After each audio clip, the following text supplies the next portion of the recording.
Hi, welcome everyone to the Sketch Zone not fun prompt, that's not yet, to Sketch Zone. I'm Carlos, and we're kind of flying a little bit on a skeleton crew. Jack is officially in Korea. Charlie is on his way home. Landon is on his way home. And I am sitting here with an award-winning animator and, dare I say, writer. You guys, welcome Elizabeth Hisel.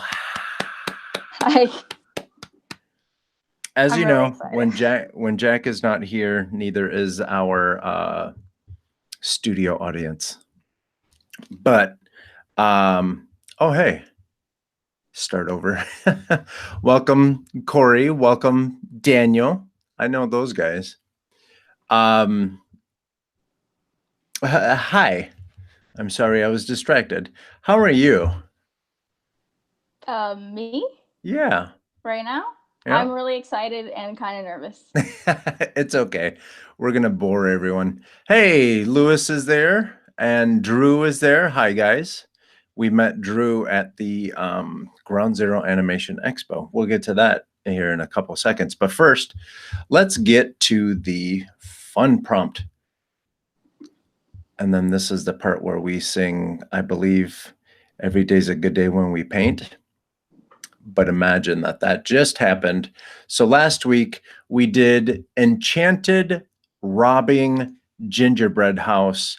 And I was going to try really hard to do this one, but between driving down to LA and doing the Ground Zero Animation Expo and driving back from LA, it was a little too much.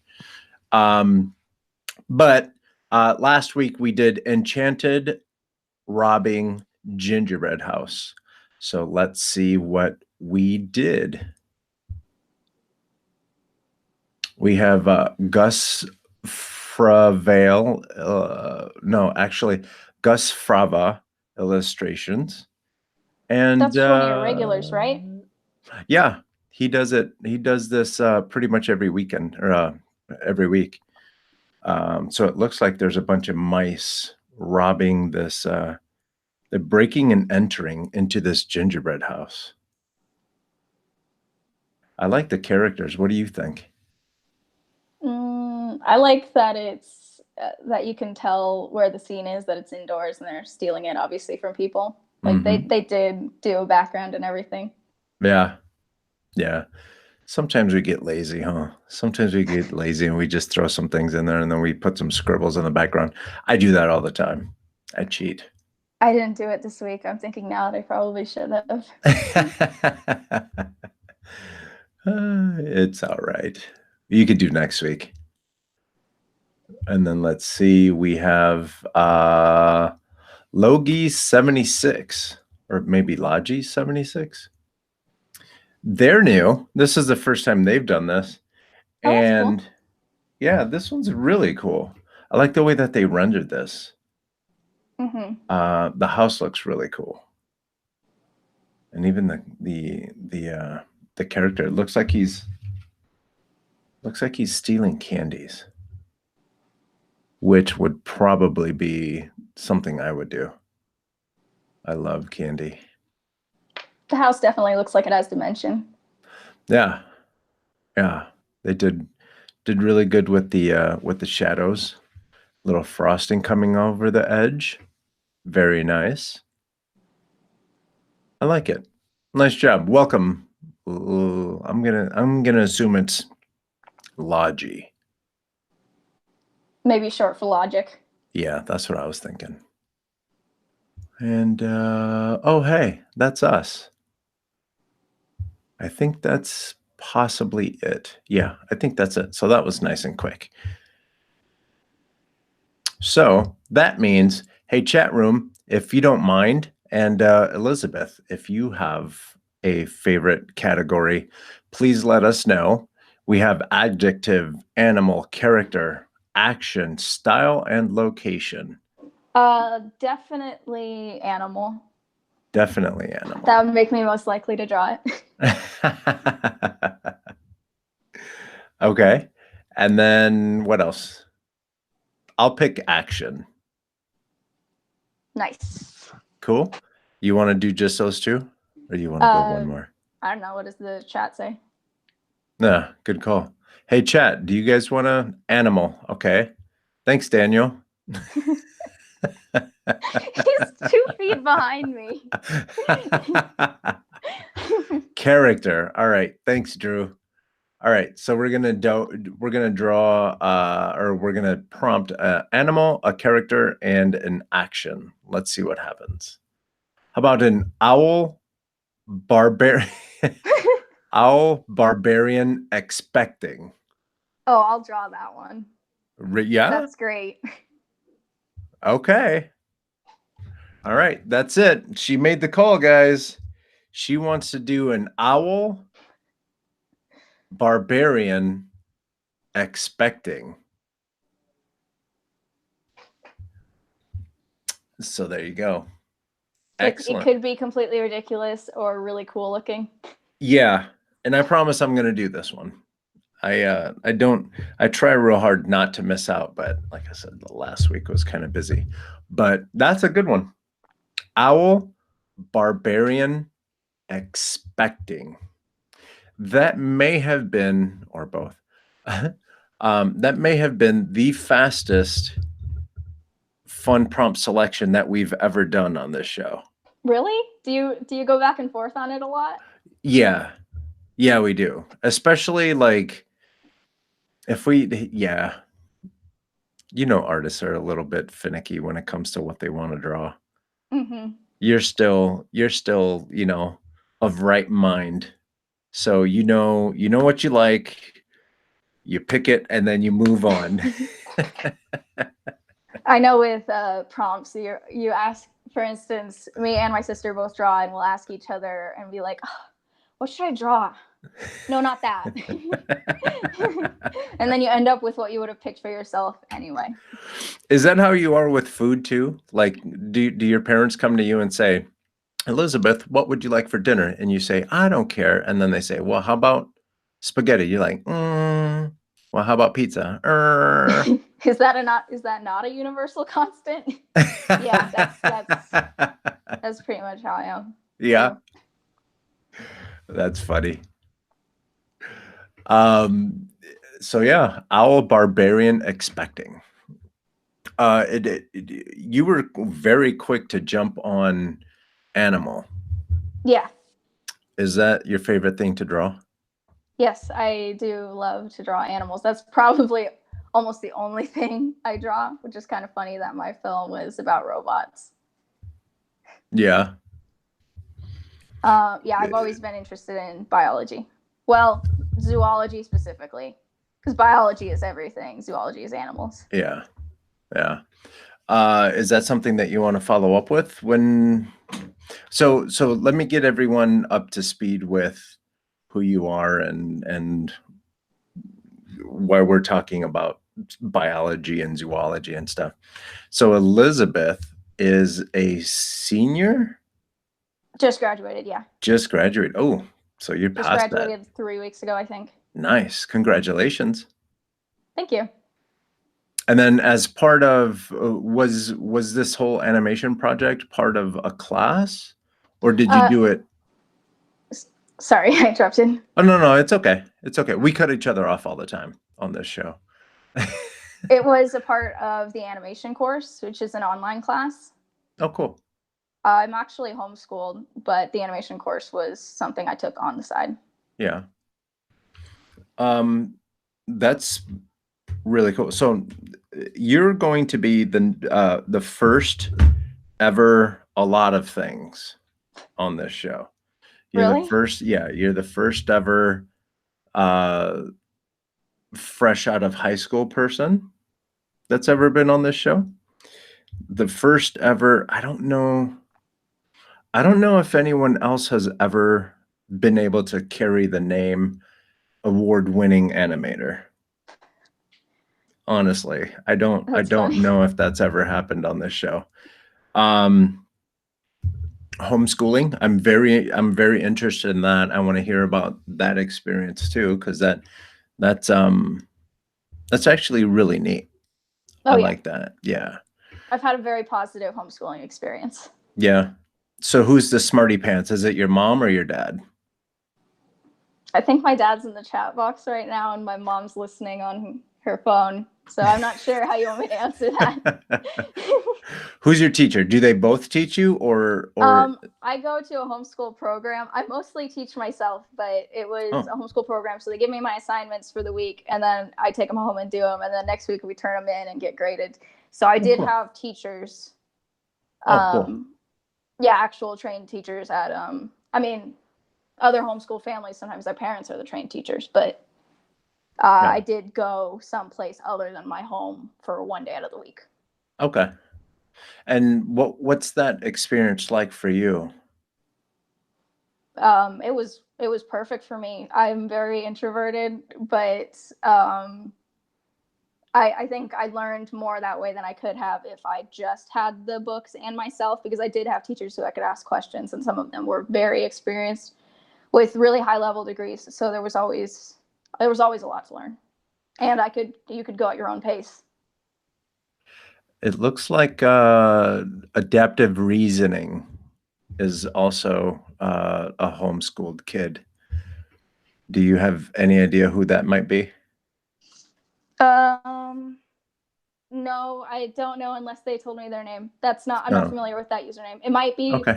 one of my friends from school though, Okay, cool. Well, or they one of my said cousins. hi fellow homeschooled kid. Oh, okay. Then I guess So they there you don't know go. me. Yeah, But so it might just be someone who wants to talk to a an award-winning animator. that's really nice of you to keep on repeating that.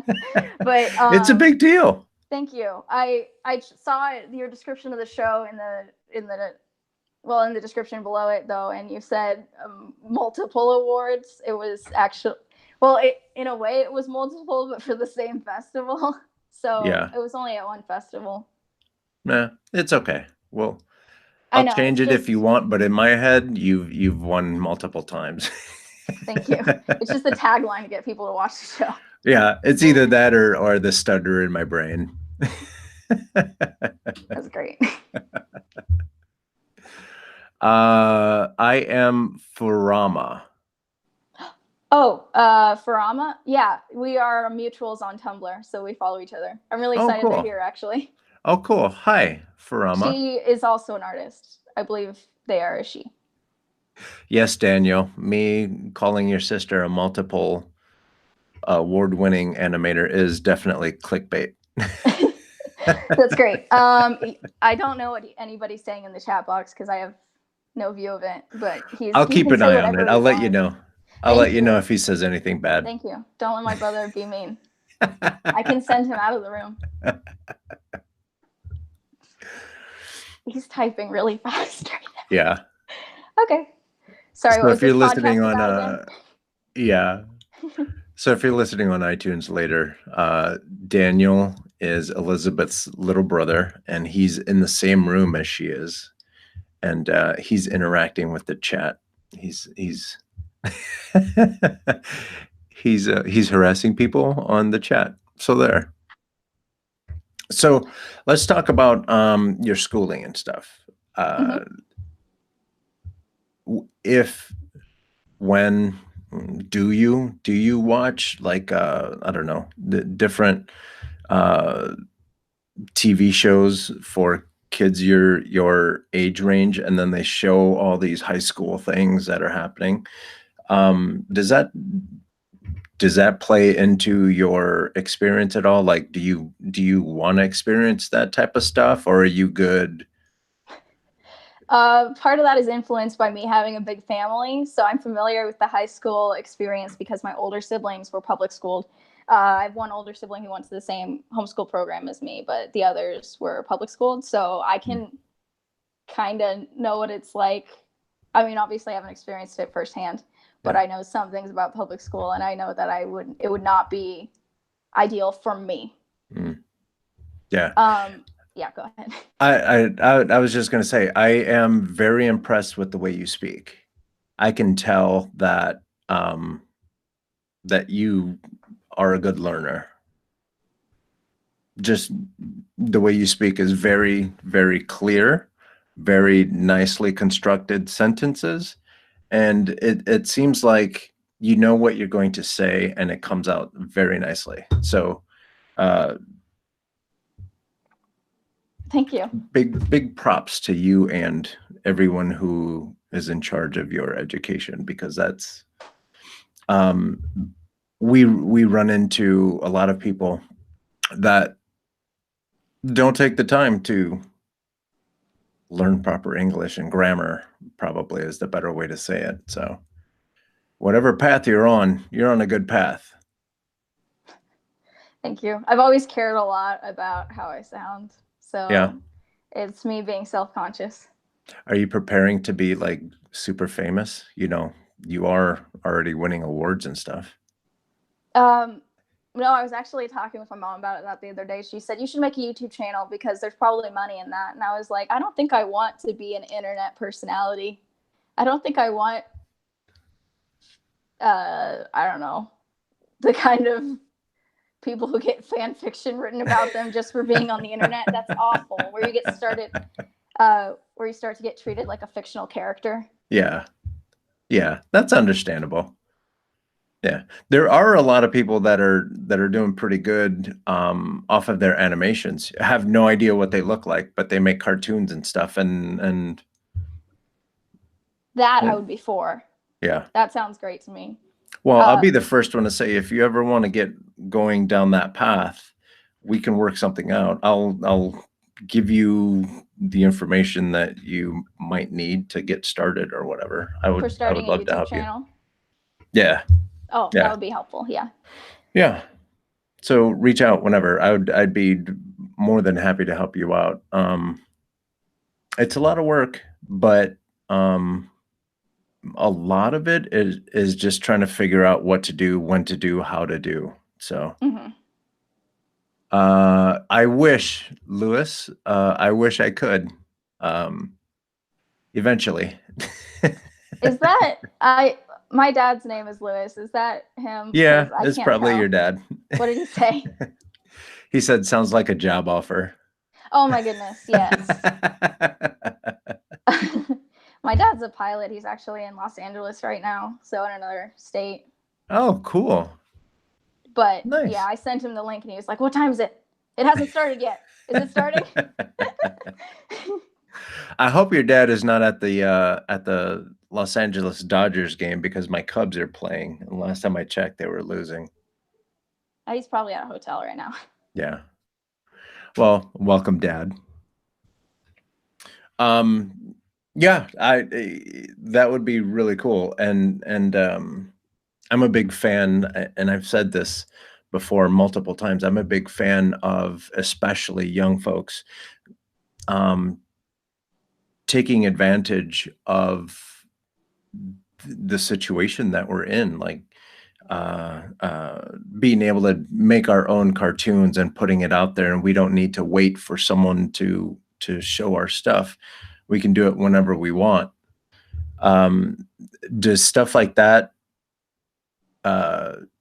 encourage you or inspire you to continue going down this animation rat hole, I guess? Yeah, that definitely does. I like the openness of, okay, that was a bad sentence to start. I was about to say I like how open the internet is, but that sounds bad. No, I like the communities that can be built. Like, just somebody from my Tumblr came to watch tonight, and that's great. How cool is that? Yeah, that's really neat. Something that happens to me every once in a while, specifically like when I go to different animation conferences, every once in a while someone says, oh, hey, you're Carlos from Sketch Zone. And I'm like, you turn into Yogi Bear? Yeah, I turn into Yogi Bear. I look for picnic baskets. My end goal is not to become a YouTube animator, though. I hope to work in the animation industry, like in a movie or TV studio. That's where I'm aiming right now. I don't know if that's where I will end up. Yeah. The important thing is everything that you work on right now very easily can be in your portfolio reel. And that's what actually gets you in the door at these places. When you actually have solid drawing skills helps a lot, obviously. Um, and just the fact that you can start a project and finish a project. I mean, the fact that you're submitting to film festivals and stuff like that, that's super extra credit. That just means that you're motivated and you're not afraid to go out there and get things done. And that's what will make you stand apart from everyone else. Thank you. That means a lot. I Yeah. was, I don't remember which YouTuber it was. He interviews artists also, and he was talking to, I don't know how to pronounce his name, Bobby Pontillas. He's a character. Pontillas, yeah. Pontillas, I'm sorry. Uh-huh. And You're fine. he's a character designer for Disney, I think. And he was asked, how much of it do you think is talent and how much of it do you think is hard work? And I think he said 80 to 90% is hard work. And then I was like, oh, I got to draw immediately after. I was like, oh, That's I'm true. sitting in bed eating Cheetos and watching YouTube. I should draw. You should draw while you do that. Yeah. That's what I do. I have my the best thing I ever did, especially for my art career, was the iPad and the Apple Pencil. And I'll be downstairs watching whatever TV, laying on the couch and just drawing and practicing. And my iPad is so full of just scribbles and stuff that doesn't make sense that if anyone went through my iPad, they would wonder what's the matter with me. But that's what you got to filter through it for when you post internet stuff. I think not everybody, from the people I know who draw, you look at their sketchbook and they're like, don't look at that. It doesn't make any sense. Your dad says that's what she does. So you draw quite a bit, huh? Mm-hmm. I got an iPad and an Apple Pencil too recently. Just I think at the beginning of the year for a birthday present. I was like, this is what I want. Nothing else. Nice. And then my mom was like, well, what do we ask? Well, that's it. That's the way all my birthdays and Christmases have been recently. I'm like, art supplies. Yeah. And my mom was like, can you get some more variety in there? No. Eventually, and this is a nice tip for your parents. They sound like fantastic people. We like our parents, yeah. They are. Yeah. They are fantastic. Yeah, all of this stuff that you're asking for your birthday is going to just be incredibly beneficial to reach your dreams. You know, people are going to be like, oh, hey, oh, you have a whole bunch of artwork. Cool. What do you do when you're not doing anything? Art. What are you doing when you're not doing art? More art. Or absorbing art. Absorbing art. You're like, I'm not drawing right now, so I'm going to watch the animations that I wish I would be drawing. And that's a really good tip too. I still do that. If I'm on Instagram and I see something that I really like, I'll stop and then I'll take out the iPad and I'll try to copy that. And again, those are things that I'm not going to share with anyone because I don't want people to think I'm stealing their artwork, but right, legal copying. Yeah, exactly. Sorry, just getting my tea. Drew, yes, we can see her animation. I'll put the link in the chat. But there's something goofy about YouTube where it doesn't really make a lot of sense. Or it's really hard to watch a video while we're recording the video. I hope that makes sense. Yeah, that's fine. Can't people just watch it on their own devices though? Yeah, I was going to try to find the link. I'll find that later. To my film? Yeah. It should be, I think now it is the first thing that pops up when you search the robot shop. A couple of weeks ago, it wasn't. All right, let's see if I can find it real quick. But while we do that, let's chat a little bit more. As far as your artwork goes, have you always wanted to draw and be creative and stuff like that? Um, Funny story. I was looking through my drawer of like personal items throughout the years, and I got a preschool graduation notebook, which is kind of a weird thing to have. A preschool graduation notebook, and it says what I want to be when I grow up. And one of the things is still true, and one of the things is like maybe true. It says what I want to be when I grow up: a mommy and an artist. No, a painter. It said a painter specifically, and that was in preschool. I think I was 5. Cool. Well, the good thing is you're still on track. Yeah. I thought that was great looking back on it, because in middle school I thought I wanted to be a veterinarian, and I was like, I don't like needles or blood. Not even to stick in animals, huh?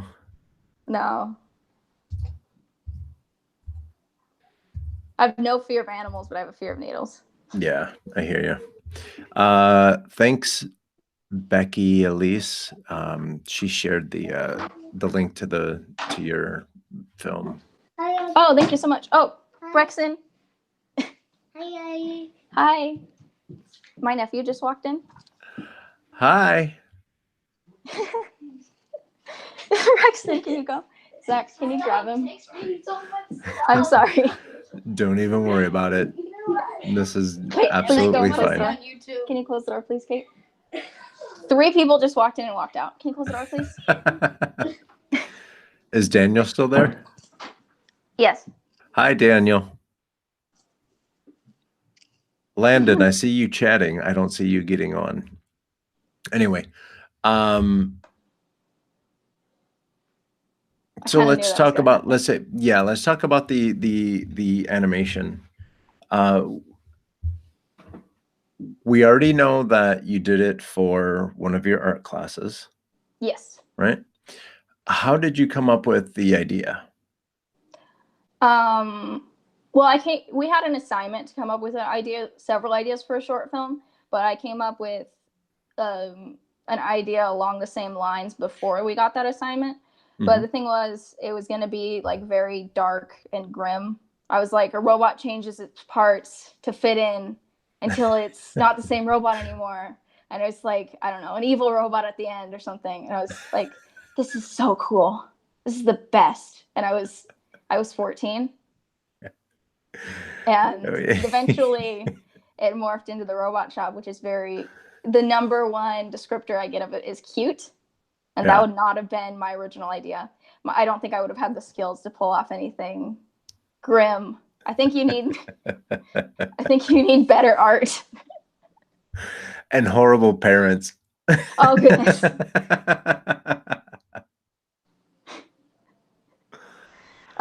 So then we had an assignment to come up with ideas, and it was like, come up with a 1-sentence idea, and I made up a bunch of them, and they were all kind of lame and already been done before. But my teacher was like, I like the one where you said the theme is robots and insecurity, because it was supposed to be like, combine 2 things that aren't usually combined. Huh. And so I did robots and insecurity, and then it morphed into centering around the character Green. And that's, I think, the heart of the film. Yeah. Hopefully. Yeah. I watched it a handful of times. And I definitely liked how it strikes a chord with me, because as artists, especially in the social media age, mm-hmm. We're always trying to compare ourselves to everyone else that's out there. And we don't realize that we are good too. You know what I mean? Yeah, there's somebody who wants you, not somebody else. Yeah. Yeah. And they like your art or whatever it is that you're making. And that's the part that was the message that I got, that I felt was very important, was that, oh, Dad is dropping some very nice hints here. What did he say? But we'll get to him. Thanks, Lewis. Great. But yeah, like it was actually very pertinent to what's happening these days. We keep drawing and we keep trying to get hearts and likes and all kinds of stuff, and we're trying to keep up with what other people are doing, not realizing that that we're really good at what we do, and everything that we create has its own special little place too. So good job on the deep messages. I really like your interpretation. That's pretty much what I have in mind. Yeah. So before we go, because I have more questions, but I wanted to go back up here before I forgot. Your dad wants to know, what's your favorite quote? Wait, he's asking me? He knows that. I know, but I don't. Oh, my senior quote was by Bob Ross, and it's on my wall. He said, "Talent," and this was in The Joy of Painting, season 2, episode 1. At 5 minutes and 37 seconds. I don't remember the timestamp, but I had to look it up because I saw it quoted by Bob Ross everywhere, and I'm such a perfectionist. I thought sometimes people make up quotes and they're not actually attributed to the correct person. So I'm like, is this an Einstein quote? I got to make sure it's Bob Ross. So season 2, episode 1, he said, "Talent is a pursued interest. In other words, anything that you're willing to practice, you can do." And I love that. Yeah, that's an amazing quote. That's an And amazing quote. It's on my wall. But it's mirrored in the video. Hang on, let me see. I want to. Oh, yeah, look at that. Excellent. I love it. I love it. That's a very good quote. Yeah. That was my senior quote. The homeschool group got 1 page in the yearbook for the whole school, so I snuck it in there. The other thing your dad wanted to find out was where did it go?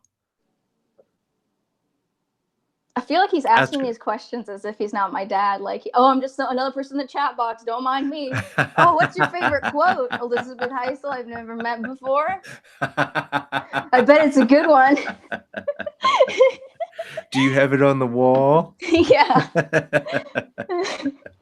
Are your parents? And I'll get to the other thing that your dad is asking. But are either one of your parents artistic? My dad, I don't think has ever had an interest in drawing. My mom is adamant that she is not creative, but she's just not creative in the same way that I am. Yeah. She's a very good problem solver, and she does designs for t-shirts and like lettering. But if I ask her, she will say, "I'm not creative." And I try, and there's different kinds of creativity. Yeah, those are the people that you have to be careful with. The ones that are like, "Oh, I'm not that creative." Those are the ones that hit home runs every time. I'm not lying.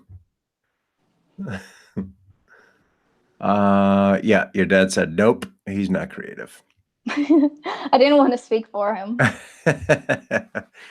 But he does want us to dig a little deeper as far as, apparently you have some Easter eggs in your film. Yes.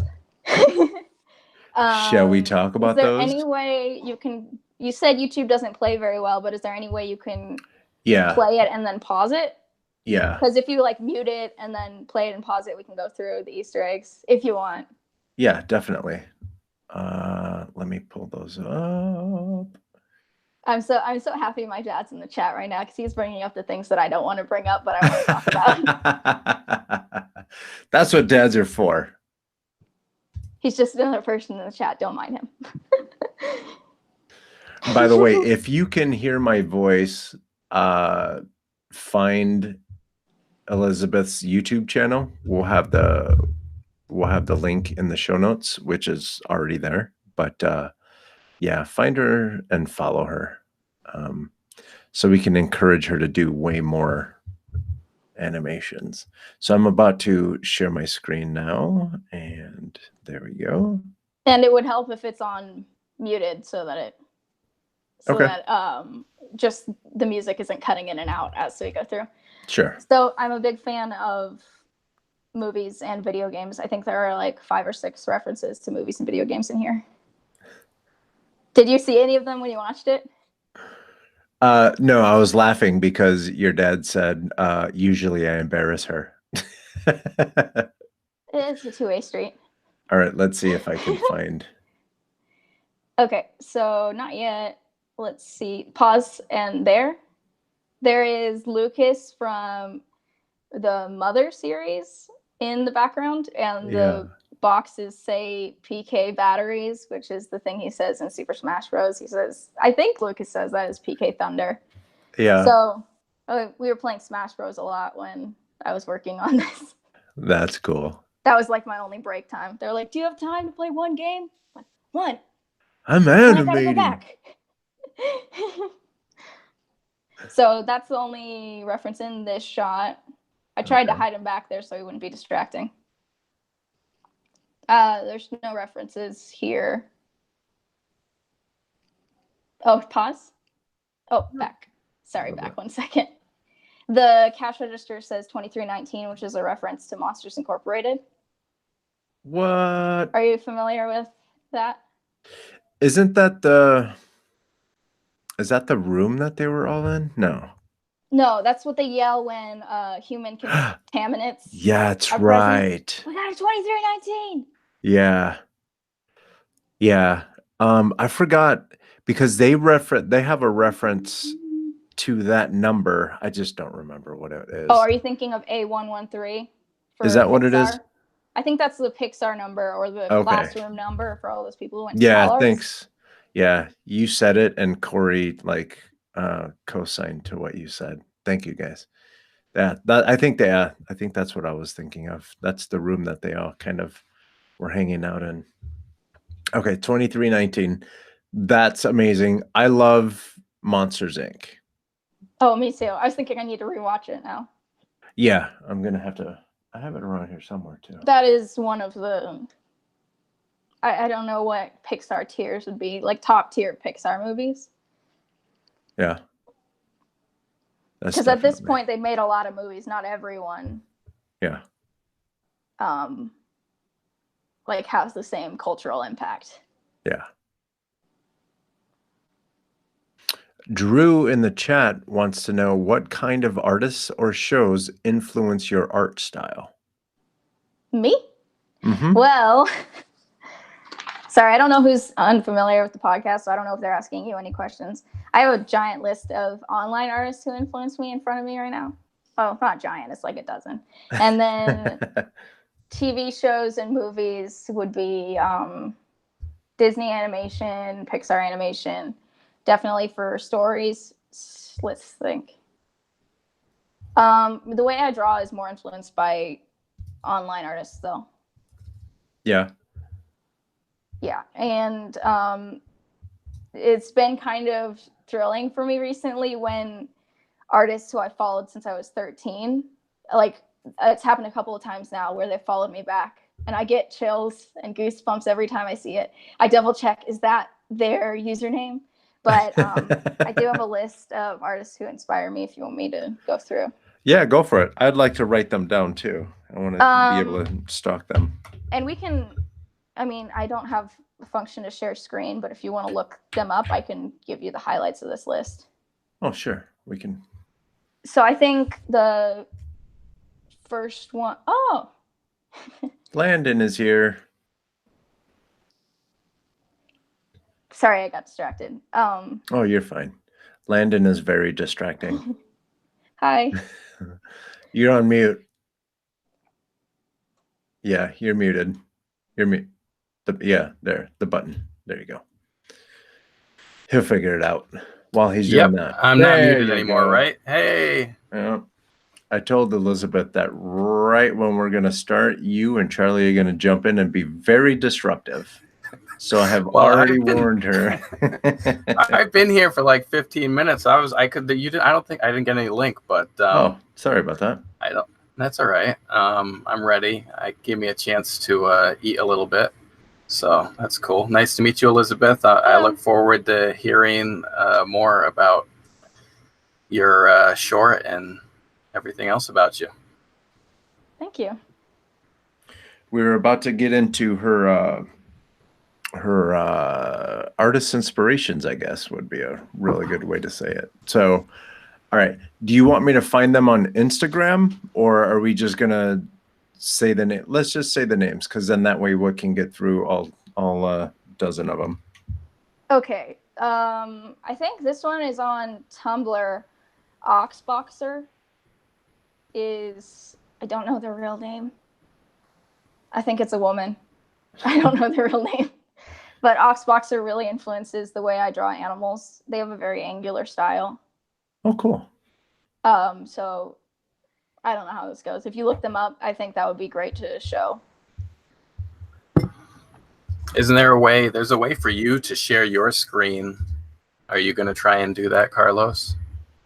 Yeah, I'm trying to find them before. Okay, yep, I got it. I got her. So specifically, it would be Oxboxer Animal Studies. I think they might have a section. Maybe in the, oh, I don't know how to find that. Oh, it's okay. We can. This isn't the, go ahead. No, go ahead. What am I doing? This isn't the exact section I know of. Maybe it's in the About Me, but, oh,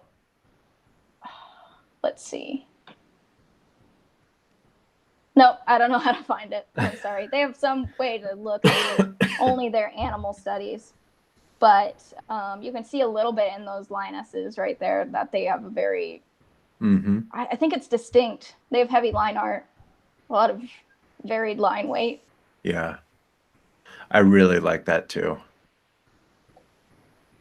Yeah, it looks great.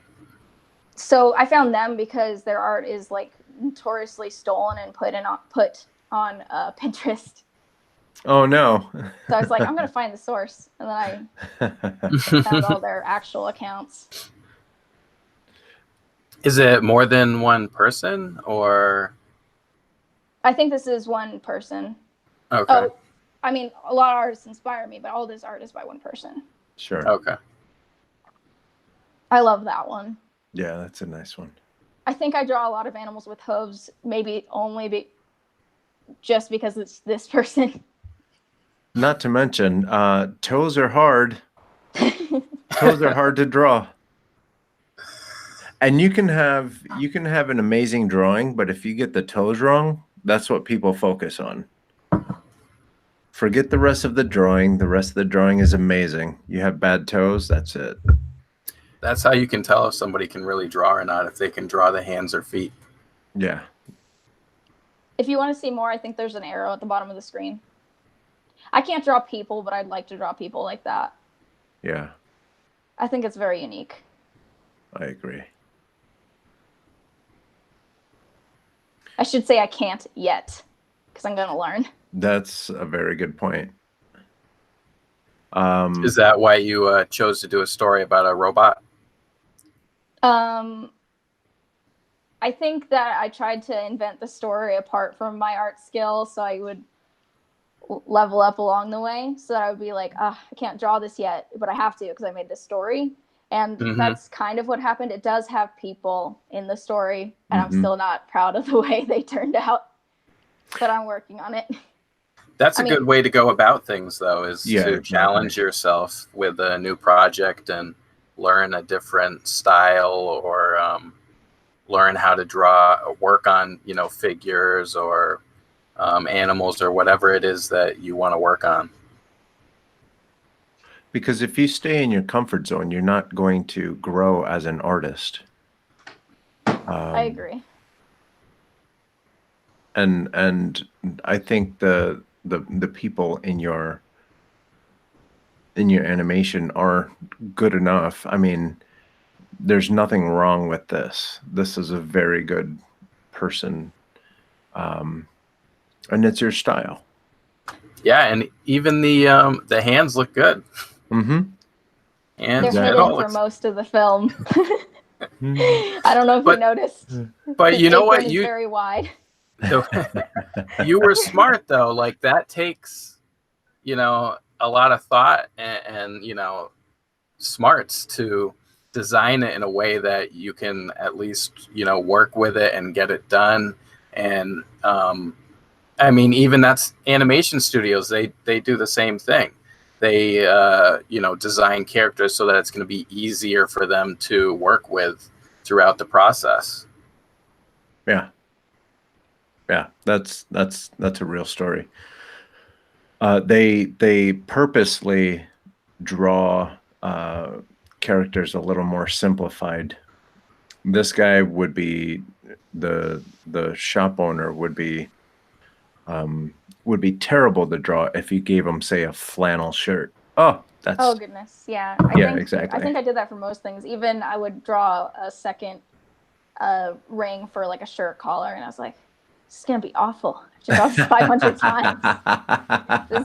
This extra line is gonna kill me. Yeah, I'm gonna have to take that lesson into effect too, because I like to draw the second line, and I need to stop that. I need to. I used to draw a second line and then like the little cross lines to show like texture to the neck ring of the t-shirt, whatever that part is called. And I'm learning to not do that anymore. That would not be good for animation. No, not at all. Not at all. But yeah, like this scene here is incredible. The colors are very nice. His pose is perfect.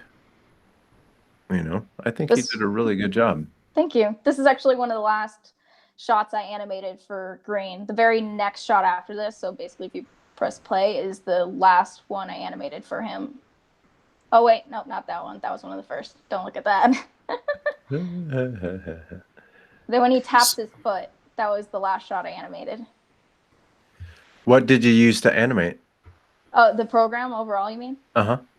It's called Digicel Flipbook, and it's the one recommended in my animation class. It's supposed to be the most similar to paper. Oh, cool. Yeah, I've heard of it. I've never used it, but I've heard of it. What is that on? Like iPad or Mac, or what kind of software? I think or program. I think it's Windows or Mac. Okay. They don't. So they have a light version on the iPad. Oh, cool. Okay. So tell me about this. Red was here, or Fred was here. Yeah, that's. Oh, I just realized it does look like Fred. It's supposed to be red. There's a robot that is red later on that has scissors for hands. So I thought he or she would carve something into the counter, like a disobedient child. Yeah. So that's one of the only references within the short. The other ones are references to like media outside of it. What kind of? Through all of them. Sorry. What kind of I don't know, projects that did you do that previous to this one that maybe helped you along the way that made this so successful? The only other projects before this had been assignments with the animation course. Was like very first thing was traditional bouncing ball, and then we moved on to character animation. So I'd been taking animation classes for 2.5 years when I started the robot shop. It's a class specifically designed for teens. Okay. That's a good catch. Drew in the chat room, he says it's also a Shawshank Redemption reference to Brooks was here, so was Red. Are you serious? That is not. I've never seen that. Or at least I couldn't admit that I've seen it since my dad's in the chat. I know. That's not true. No, Dad, we didn't see that movie. We were doing our homework. I covered for you. He knows. He watches movies with me. I hardly ever watch We do like a movie critic thing where we watch movies together. I think that has also helped me developmentally, like as an artist. Hello? Yeah, just sneak in. Don't make noise. Close the door. Who's that now? It's Daniel. Oh, Daniel. He's being a punk. Mm-hmm. I can looks tell. Looks like he just wants to get on YouTube, it looks like. That's basically how Landon gets on this show. He always harasses me, and then I have to let him in, otherwise I get yelled at.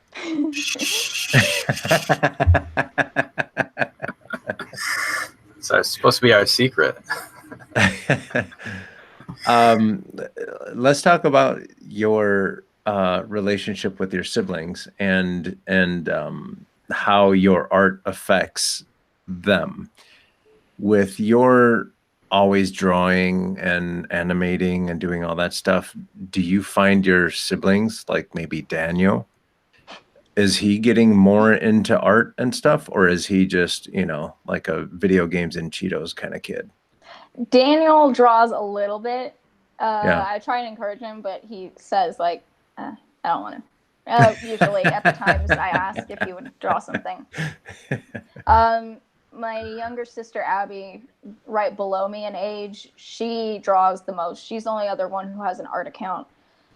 And then my youngest sister, Kate, also draws. I actually have one on the board over here that she drew. I'm going to put it in front of the camera. So this is Kate's. Oh, cool. I think this is really cool. That is very cool. What are we looking at? We have, it looks like a lizard person. She's going to be really excited to see this later because she wanted to be on the show. Okay, I'm going to put it down now. But that's one thing she draws. Yeah. She likes, Kate draws a lot also. So that's cool. And then my older brother's trying to get back into drawing. He likes more abstract stuff, like doing design work, almost stuff you would expect for a tattoo. But I don't have any examples of his art right now. Daniel, you should feel personally attacked. Did he say I'm just here? I just came here to have a good time, and honestly, I'm feeling so attacked right now? No, he said I feel personally attacked because we were talking about him not being an artist. Lame. Yeah, it's just me berating my little brother. He's fine. So do you mentor Abby? Do you kind of let her look over your shoulder so she can learn a little bit? So the thing, Daniel, I can't hear them if you talk. The thing is that me and Abby have very different art styles, and we can tell that it's not just personal bias. It's not like, oh, I just don't like your art specifically. It's nothing to do with her as a person, but we show each other our inspirations, and we're like, I don't care for that. Just it's different stuff we like. Yeah. So I don't think there's not a lot of influencing each other there. Yeah. Okay. But like if she was drawing something and the hand maybe was a little bit off, or even you are drawing something and your foot might look a little too much like a hoof rather than a foot, would she say something, or would you give her some tips? I think we do say things, but we're closest in age. Yeah. So I think there's a lot of rivalry there. So I think at this point we've understood that it's best to say only positive things about each other's art, because we can go to other people for critique. It gets too intense. Yeah. That's how me and my brother were. He's a year older than me, and I always wanted to be better at him at basically everything. And we both started drawing and stuff, and we would draw a picture and then we would take it to school and we would have people vote to see who was better than the other one. And eventually I just kept drawing and he got bored and stopped. So, I mean, that rivalry can be very constructive if you channel it the right way. Yeah. We don't I don't think we know how to communicate in the same language for art. We'll be talking about different problems on each other's art that neither of us cares about in our own art. I think that's a real problem. That I mean, I actually have the same thing with my girlfriend. If I ask her about some sort of feedback about my drawing, she always gives me, she gives it to me through her perspective. And when I give her feedback on her drawings, I give it to her through my perspective, and everybody's feedback is always different. Yeah, but it's just, it's like Elizabeth said, it's a different, we all have our own language, art language that we're kind of interpreting through. Yeah, but even though, for example, me and Landon draw completely differently, but if he's doing something, I can tell if the arm maybe is a little too long versus the hand is attached to the wrist a little weird. Dad says Abby and Elizabeth have very different personalities. My nephew walked in the room again. Hi, nephew, again. Yeah, we do have very different personalities. I absolutely do. There is, I have 7 siblings. Wow. Oh, so Abby is on, not a hat person. Oh, my goodness. How long has she been here? This is her first comment. She says, I just enjoy drawing humans more. So if I draw an animal, she may comment on a hoof or something, but I guess we're so different in art style, I would enjoy a look more than she would. That makes sense. 100% sure. Different in art style, I would enjoy a look more than she would. Maybe she means a style. Yeah. Because we show each other our inspirations, and I think there's one person we mutually follow, and that's it.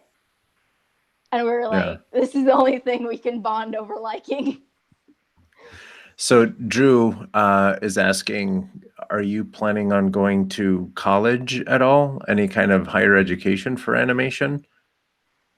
Right now I'm thinking of taking college classes for art, some basics, hopefully, just as well as figure drawing, because everybody's telling me to do that. Yeah, definitely. And probably not a full college experience, probably not a full 4 years, and probably just classes here and there. I want to be very price conscious.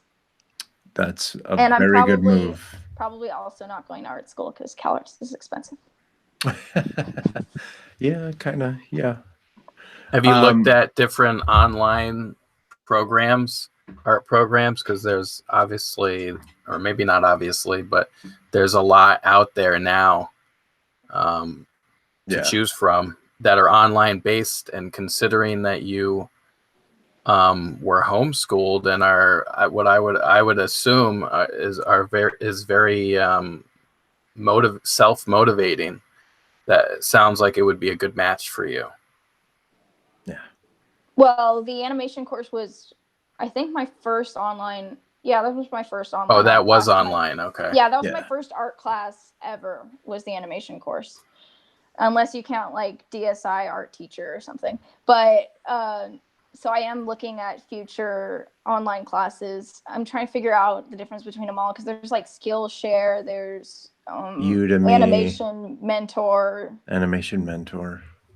Although I think Animation Mentor would probably just lead me back to the animation course, so I'm not sure if that's any use for me at this point.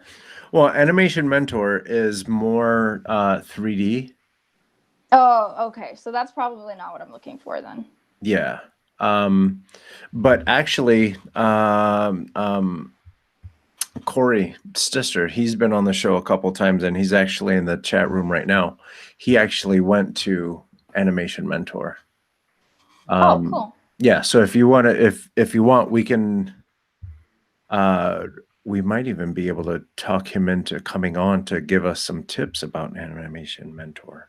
I'm pretty sure Corey Stister was the one who came on when we were talking about the robot shop for the first time. Yeah. Yeah. Yeah. The one with the triplets and he doesn't ever sleep anymore. Yeah. I love that story because I'm in a big family. He started following my Instagram and I thought that was amazing. Yeah. Yeah, he's a good dude. I guess we'll keep him. There's also SVS as far as online learning goes that I've done. School of Visual something. I always forget that, but it's from Jake Parker. Yeah. School of Visual Storytelling. I was wondering that one. I was wondering if that was something I should look into because I also do follow Jake Parker's work. He's on my list in front of me. In fact, I used the Sketch Zone's discount. When I don't know if they were doing that or not, if they're still doing that or not, but I did use it, and I because it's only a monthly fee. I think it was like at the time it was like $14 a month, but I don't know, it might be maybe $20 a month now. But I think I did maybe 2 or 3 months, and I did like 2 or 3 classes. But they have I think they have I don't know, 50 something classes now, and a lot of them seem to be, or at least a few of them seem to be from animation, people that work in the animation industry. Obviously, Jake Parker did already. I think there's a couple other people that also worked there. So certainly just to do it for his classes, just for a few months at $20 a month, it's kind of hard to beat that. Yeah, I was wondering if there was, when there are online classes where you pay by the month for the entire class library, I was wondering how do you figure out which ones to take, because you probably don't have enough time for hundreds of videos and not all of them seem to be the same quality. Like I logged into Skillshare and it was like you have 3,000 art videos to watch for your free 2-day trial. Good luck. There's something else. Like, who was it? I don't think it is it. Is it Bobby Chu that has a? Yeah, there's also Schoolism. Yeah, Schoolism. I never did that. I never looked into that, but I mean, I know with SVS they did. They had some beginners, they show you beginners to start. I see we got someone else join, huh? We got an animator. Hey. Hello, can you hear me? Yes, we can. Hi. That's awesome. I'm so excited. Hi, Elizabeth. Hi, Landon. Carlos. Hi, Corey. As always. Hello. Yeah, so we're just talking about animation school possibilities. And I agree with you, Elizabeth. Like I was one of the ones that got suckered is a strong word. I knew you were going to say that word. Scammed? No. See, the good thing about going to an art school is hopefully if they care, you're going to have really good computer hardware, and you'll have really good animation software. And for me, since I'm introverted, just kidding, I'm the opposite. What? I was waiting for Landon. He was taking a nap. Yeah, I'm a total introvert too. But no, like Corey and I went to school together. Charlie and I went to school together. Jack and I went to the same school. So it's that network that helps make it make sense. But for as much as I love Corey, he's not worth $60,000 a year. Definitely not.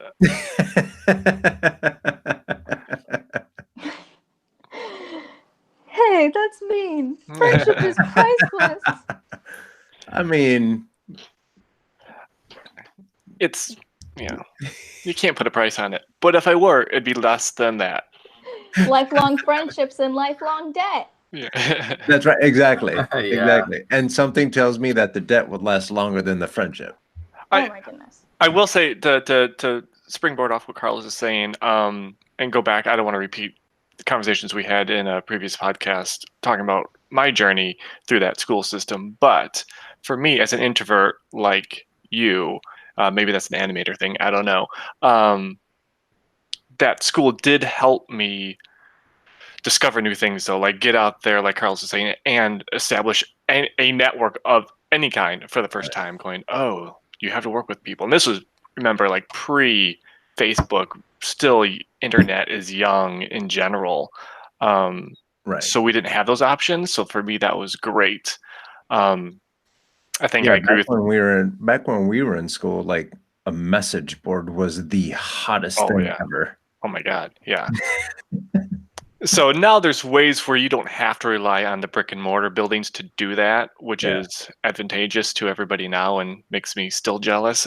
But I think whatever works best for you as a person to find that ability to have that connection is maybe where you should start looking towards. If it is maybe not like CalArts or something like that, but something that allows you to connect with people, whether it be unless you can figure it out.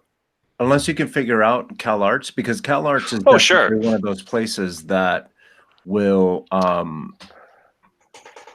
that has a really good reputation in the industry. Oh, for sure. If you can go to CalArts, go to CalArts. Definitely do that. But anything short of that, do it online. But money is an issue, yeah. So go ahead. I just am so against the idea of sinking into debt forever. Oh, you've been here before. Really?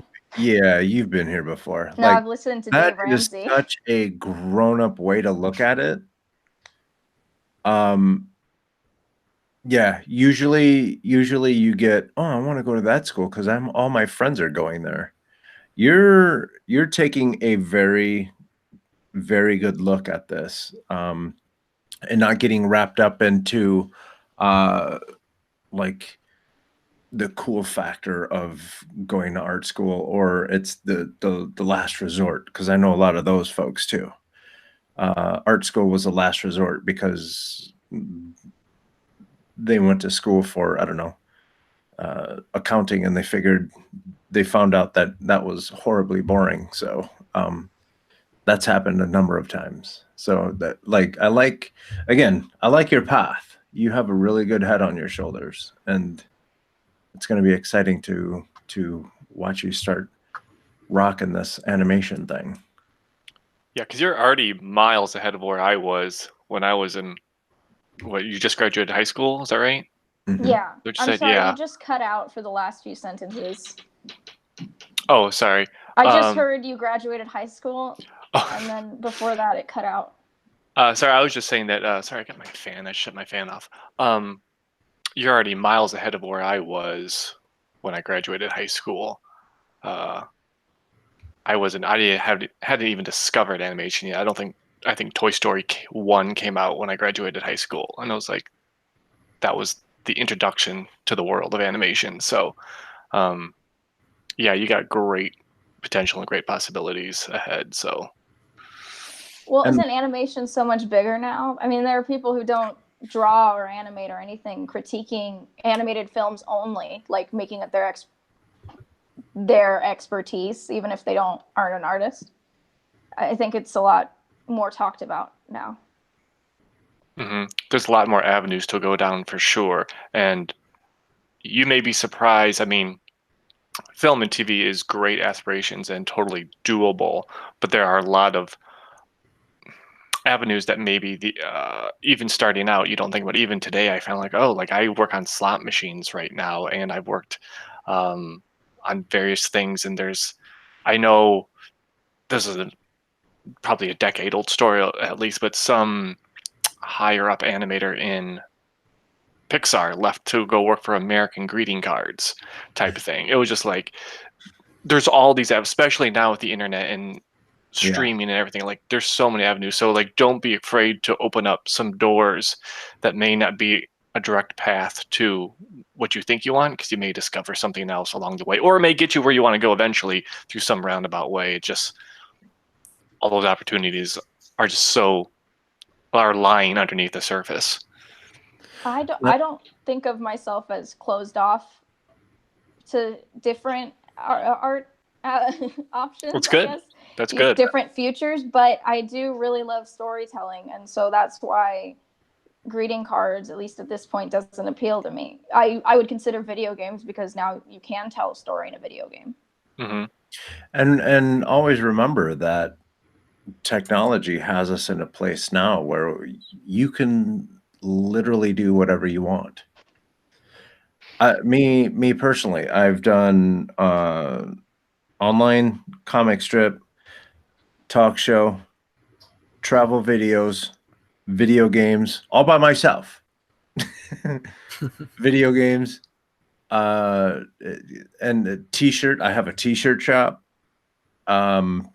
Design stickers. You know what I mean? So you are your only limit these days.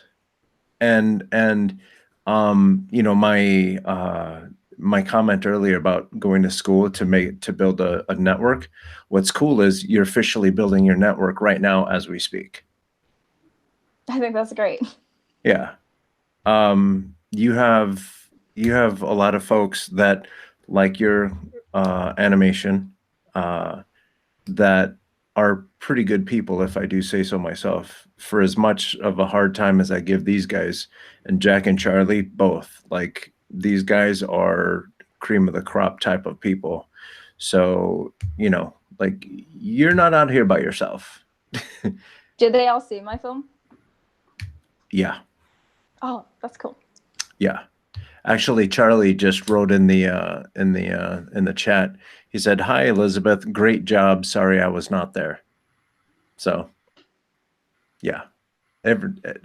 I send the link out to people, and I sent the link out to people who don't even watch the show.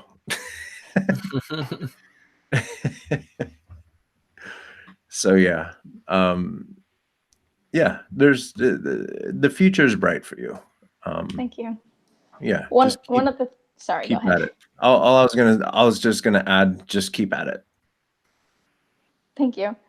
One of the things they were saying at the festival, they had a panel where they talked about different avenues. It was called, I think, Art School. It was called Art School Pathways, and they would talk about different avenues for an education in animation. And so they had this place called the Animation Collaborative. Have you guys heard of that? I don't know how big it is. So it's, sorry. No, all I was going to say is it sounds familiar, but I don't know if it's because I'm confusing it with anything else. So it's supposed to be across the street from Pixar Animation Studios, and they had the guy who invented it at the panel as one of the four people talking. And so they are Pixar animators by day, he said, and teachers by night, and they just go across the street to this building called the Animation Collaborative, where they teach. It's workshops and that's cool. I don't know what else, but workshops in small classes, but it's supposed to be a very concentrated amount of learning. So you go there for 3 days, and it's supposed to be like a huge educational experience for those 3 days. Huh. So are you planning on doing that? I don't know at this point, because it seems like mostly 3D animation, but I need to learn to animate in 3D. I don't think I have a powerful enough computer right now, but I need to get on that. Let me think. No, I can't remember the others. Then there was Cal Arts and another college and some school that I keep on forgetting the name of, but I think it's a very similar name to the Animation Collaborative. Or maybe it's just another college. So I think they had 3 colleges in the Animation Collaborative there. So if anyone out there is interested in listening to this and interested, if you go to www.animationcollaborative.com, and their location is in Emeryville, which, like Elizabeth said, it's across the street from Pixar. And they have a really nice Facebook group. But I wanted to bring up, they have summer sessions and intensive master classes. Apparently, they don't like to advertise the fact that it's run by people who work at Pixar because they would receive bribes from students saying, "Can you get us to work there?" Yep, I can see that. It's like, that's awful. Yeah. The guy running it said, "No, we will not accept. We will not get you to work in Pixar animation studios. If you work hard, you might get a job there someday." Yeah, but to be fair, anyone that works really hard and has talent can technically work there too. You just have to have talent and work hard. That's you don't have to have it in. Yeah. He wasn't saying that it was that his was the only avenue to work at Pixar. He's just saying that he wouldn't accept bribes to make you work there. Yeah, no, but I think I was just trying to clarify for people that might be listening to this now or later. Just I'm not going to say anything, Dad, because then you can surprise her. I'm not going to say anything. What did he say? I can look up the YouTube video on my phone. You might, yeah, but then that's a lot of work, and you don't want to do that. I can work is hard. Even looking down. Okay, I look down. Anyway, so right now, like, as far as you are in you're done with school, is there anything that that might be a little scary for you right now that we might be able to help you address? Or, I mean, you might not have anything that you're afraid of. You'd just be like, I'm ready to take on the world. Bring it. I was scared of coming on this podcast. Oh. So don't think that. Now that we fixed that, our job here is done. Thanks for coming out, everyone. No, I'm not a fearless person. I just try to keep quiet about it because if I say I'm afraid of something out loud, I get more scared. But no, let me think. Moving would be scary because I can't work where I am right now. I'm gonna stay at my parents' house probably for at least, I want to say a couple years, but my dad is here. At least 20 more years. Yeah. Newsflash, Dad. Hey, I've been out of my mom's house for a long time, and if she said, "Okay, I need you to move back," I'd do it. I'm always telling other people leaving high school, stop trying to move out immediately. They're all like, I got to get out of here. I'm sick of home. It's like, you're going to be sick of paying bills much faster. Exactly. Yeah. There are people who want to move to Hawaii from Washington State and to California from Washington State. I'm like, do you not like it here? My front yard is a postcard. Why are you leaving? Hello. Exactly. But exactly. And then you come to California. It's super expensive here too. Oh, yeah. Wait, you're in California? Yeah. Is everybody on this podcast in California except me? No. Corey's in Illinois. Back in Chicago. Oh. Yeah. I lived in Washington for about 9 months. I'm in Los Angeles. My dad just commented. I actually brought the comments up on my phone so I could see them. He said I'm afraid of driving, which is true. I have a massive fear of cars, and I haven't learned how to drive yet. That's a good move, too. I'm sorry. That's a good move, too. What do you mean? You're bringing it up? No, like driving, traffic. Okay, so let's break that down. Okay, so cars are incredibly expensive, and all you do is sit down and move from here to there.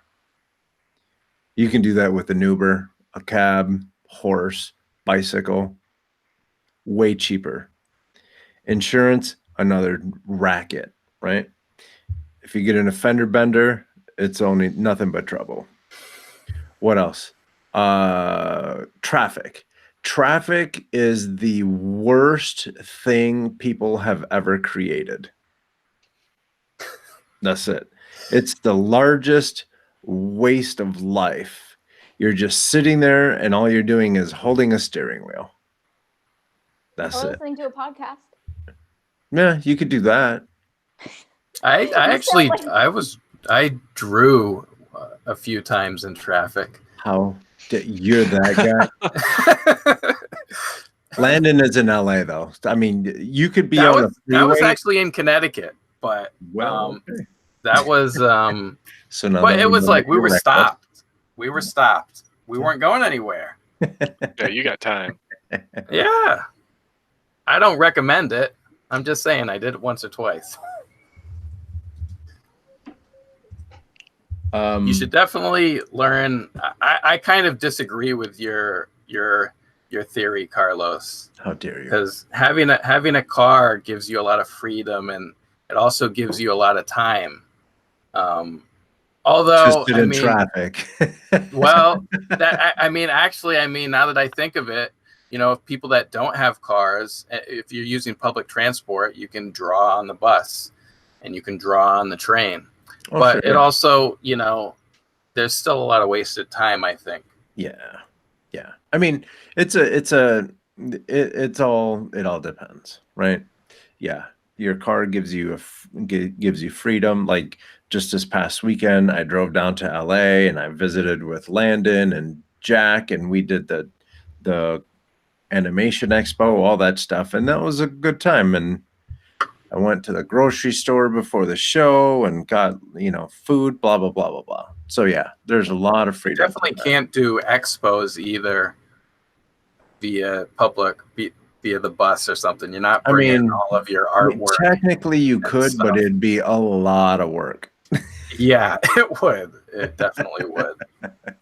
I don't know if you guys are trying to convince me that I need to learn how to drive because my dad's here already. Yeah. No, you definitely do have to. Yeah, Drew said it took learn how to fly, hours. I think. Drew said it took him 3 hours to get to LAX the other day. That's what I'm talking about. Especially LA. LA traffic. Oh my God. It's just it's so bad. Washington's pretty bad too, I gotta say though. Yeah. Yeah. At least around the Seattle area. It rivals. I'm not in Seattle. Oh, okay. Well then you're probably doing way better. My sister did live there for a few years. She just moved back. Okay. You're in good shape then. So how do you get around now, Elizabeth? My parents drive me, but I'm very introverted. I don't go many places. Yeah, so just my parents would drive me if I need to get anywhere. Yeah. Recently, the only place I would go is school once a week. Hey, I'm gonna throw this into reverse real quick, like that transition, and ask, what program did you say you used for your Digicel Flipbook? Okay. I was just going to say, while I'm thinking of it, thinking about 2D, because I know we've talked a lot about 3D animation stuff, which may or may not be something you want to get into or will get into or what have you. But Cell Action, if you look up Cell Action, that is a program. Charlie B. Knock, knock. Charlie. Look at Cell Action. That is, I believe, a program used a lot in the UK. As you know, lots of kids. So they watch all these cartoons. They're all made in the UK, like Peppa Pig and Hey Dougie and all this really cool 2D cell action type stuff. And I think a lot of them use that program. When I did research on it a while back, that's what came up. I'd have to do some updated research to confirm that. But have you guys heard about Toon Boom? Yep. Yes. I feel like that's growing. I think they used it to animate Hilda on Netflix. Yeah, Toon Boom is legit. Mm-hmm. It's definitely a professional standard. And of course, I have to throw in my bread and butter, Animate. They just raised prices.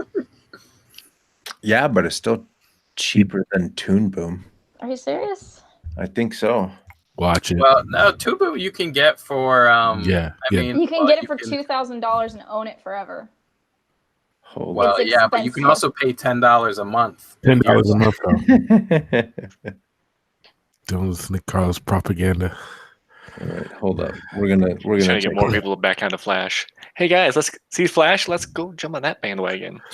No, they're actually, now that they're refocusing on the animation part of it, it's getting fun. I did hear recently of some programs that are using Animate and stuff now. Oh, is it the live action stuff like that? No, the straight TV not even. Stuff. Yeah, straight TV stuff. I'll leave it at that. That's something on Nickelodeon uses it, I believe. There's a couple of them. Yeah, I think. At least, yeah. All right, good for them. What's up, everyone? How's everybody doing? Yeah, Animate. You know that we talked about this, Carlos. Yeah. DreamWorks is using Animate on a couple projects too. Oh, okay. There we go. Yep. Wow. Cannibal. Language. Elizabeth, I'm curious about the writing on your short. How did that come about? Like, what kind of process was that? It went through after I got the idea with the character Green, it went through only 2 drafts, which doesn't seem like that much now, but there was a lot of just coming up with the concept. The concept was what changed the most. And then, just 2 drafts. And my voice actor, Mr. Reed, he's in the credits, you can see. He helped me with dialogue the most because I'm not good at talking like a normal person. Yeah, no, I know. It's all right. Carlos isn't either. It's fine. Exactly. Thank you. I noticed that the dialogue was very strong. It's always awkward when I take swings on myself. It's very strong. That's a good question, man. I was gonna ask that. All right. I am doing research as we speak. What are you looking up? Toon Boom Harmony is... It's 2000. It depends. It depends on what you want. Harmony Essentials, don't waste your time. Harmony Advanced, kind of, possibility, but you might as well go big or go home, right? So Harmony Premium, which is what gives you all kinds of wonderful stuff like 2D games, advanced cutout, paperless, traditional scan, blah, blah, blah, blah, all that really cool stuff. HD, 2K, 4K, 8K. A month, $55. But let's say maybe $55 might be a little too much for your budget. Let's go back down to Harmony Advanced, $29 a month. If we flip over to Adobe, oh, look, Flash Pro or Animate for $20 a month. Ooh, all of a sudden, it starts to make sense. Hey, but does Adobe Animate have bitmap, or what is that called, where it's drawn with pixels instead of vectors? It's rasterized. There it is.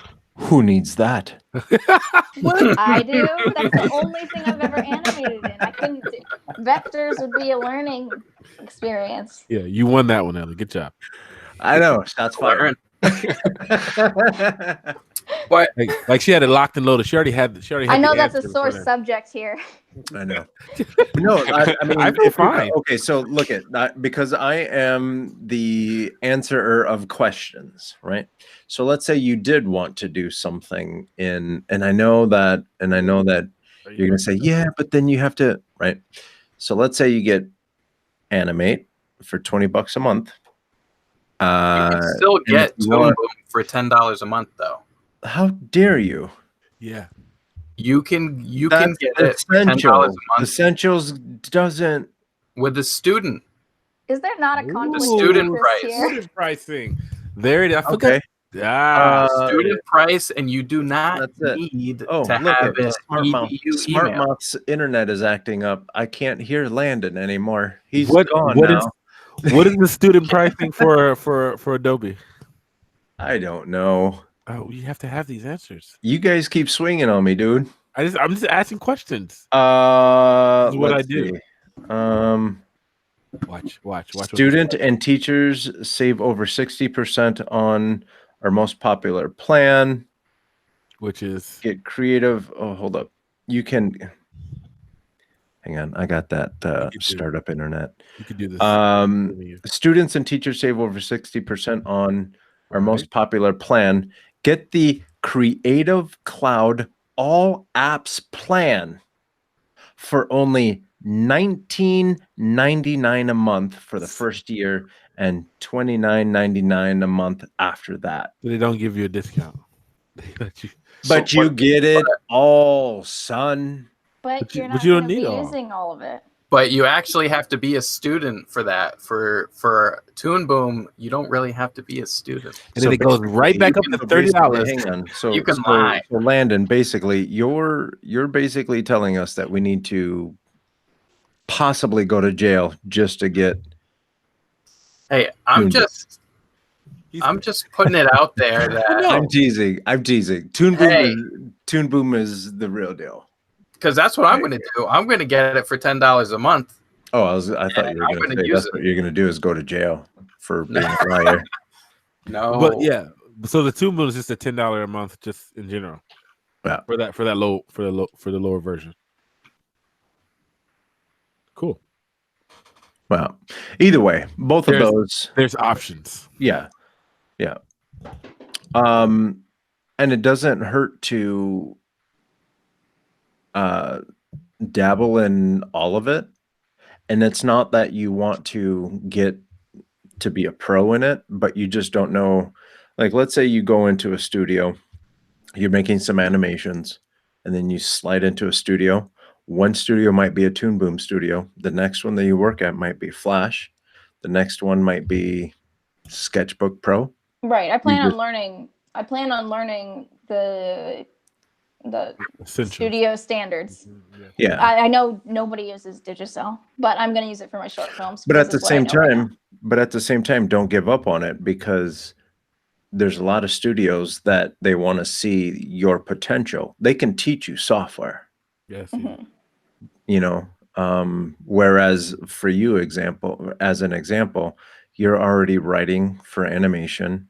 You're doing the animation. And again, you know, kind of what we said somewhat in the beginning of the show was there's a lot of animators out there that have not yet worked on their own idea, that have not written their own idea, and have not had a project from beginning to end on their own. And you've already crossed that bridge. So don't get hung up on, don't waste a lot of time on learning all the softwares. Like I said, dabble a little bit and get to know it, get a good feel for it, but always focus on your drawing. Like you were saying earlier, the fact that you're going to go take figure drawing classes, that's incredible. That's a must. Right. For the next year, I'm hoping to just take a few college art classes locally. Like, I'm not going to move right now, and then work on my next short film idea. I want to get it finished before this time next year. What is your next short film idea? I have a tiny bit of information on it on Instagram. I haven't shown it to any adults yet, just my younger sister. And be careful with Landon, because he's shady. He will make sure you got that copyrighted before you go. Flash Don't show Landon yet. You're not ready to show Landon yet. You're not ready. Hey, good artists steal. You see, hey, Elizabeth, you see what I mean? Elizabeth, you see what I mean? Yes, don't show Landon anything. Oh my gosh. You're not ready for that. You guys are crazy. No, you get legal representation and then like I mean, he draws in traffic. You gotta be careful. When you said you draw in traffic, that made me think of James Gurney, the Dinotopia guy, because he does that too. I think he'll be like, "Oh, there was a long wait at the hardware store. There's like a long line there." So I pulled out my paints. He has like a tiny little paint can, and he pulls out his paints, and he's like, "So I just painted the person in line in front of me." I'm like, "What the heck? You can do that?" Yeah, he's insane. He came to my college in Connecticut, and we got to see him do a demo, and actually I seen him another time, couple times. That's all he's doing is painting. Like his wife will go into the grocery store and he'll hang out in the parking lot and just paint the grocery store. Like it's crazy. Really? It's amazing how much he can get done in like 15, 20 minutes. It's ridiculous. Wow. But I've learned a lot, like doing his process. Like you can get so quick following how he paints. He was like, there was a friend of his, he was like, my friend was washing a horse, and it's a 3-minute video of the horse with all the suds on it, and he's like painting it in that time. He's ridiculous. His blog, I am subscribed to his blog, and he updates his blog. Sometimes he does it at least once a day, but sometimes he does it twice a day. And it's insane. I don't know how he comes up with so much content. It's just ridiculous. So social media is his full-time job, right? I don't know. Well, he does. He has courses. I've done a couple, or at least one of his like courses that he sells on Gumroad. But he also sells those books, and he goes around. Like I said, he came to my college and taught a workshop. So he goes around places and teaching workshops. But yeah, he does. Oh, I mean, he's certainly not afraid to use social media. Yeah. Wow. Another thing he does that really inspires me is that, so he's a realism painter, or at least semi-realism, and extremely skilled and can make that work so quickly. But what he chooses to do with it is completely his own interest. He paints dinosaurs. And that's the bulk of what he does, is paint dinosaurs. And I love that he knows what he wants. He's amazing. He does so many different things. He's done animated shorts. I don't know if you saw those, but he did stop motion shorts. Those are on his YouTube channel. I didn't know that.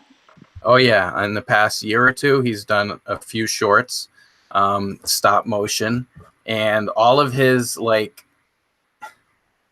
his YouTube intro, he does by hand. Like you can see he's built this gurney studio by hand, this sign, and he'll be twisting it. It will be on some sort of pulley, and he'll twist it, and then he'll be, his wife will be, videotaping it. He'll pour out, he'll have dry ice coming out of the woods or something, and this will be his, the smoke and everything, and then you'll see the James Gurney studio thing flip over, and that's his intro or outro for YouTube. And it's just ridiculous how thorough this guy is. He just does everything. And he's interested in everything. I think that's why it's so amazing, is that he kind of observes and he's very interested in all parts of life.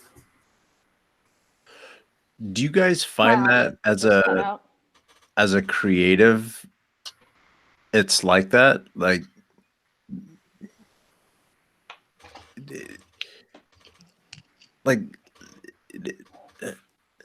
Use your words, Carlos. Use your words. I'm trying to figure out what I'm trying to. So for example, I sit in my room, right, and I play in Flash.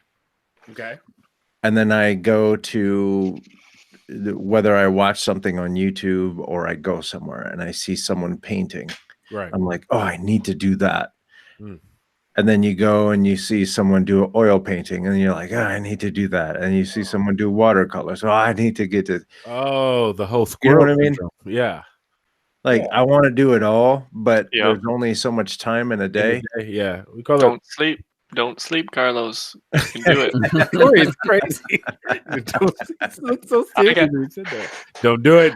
I'm in the middle. I'm in the middle of that right now. I like that, Carlos. To answer your question, yeah, some of you guys know, I'm doing the Shane Olson ZBrush class right now, so I'm getting into ZBrush and sculpting, which I'm anxious to share with you guys at some point.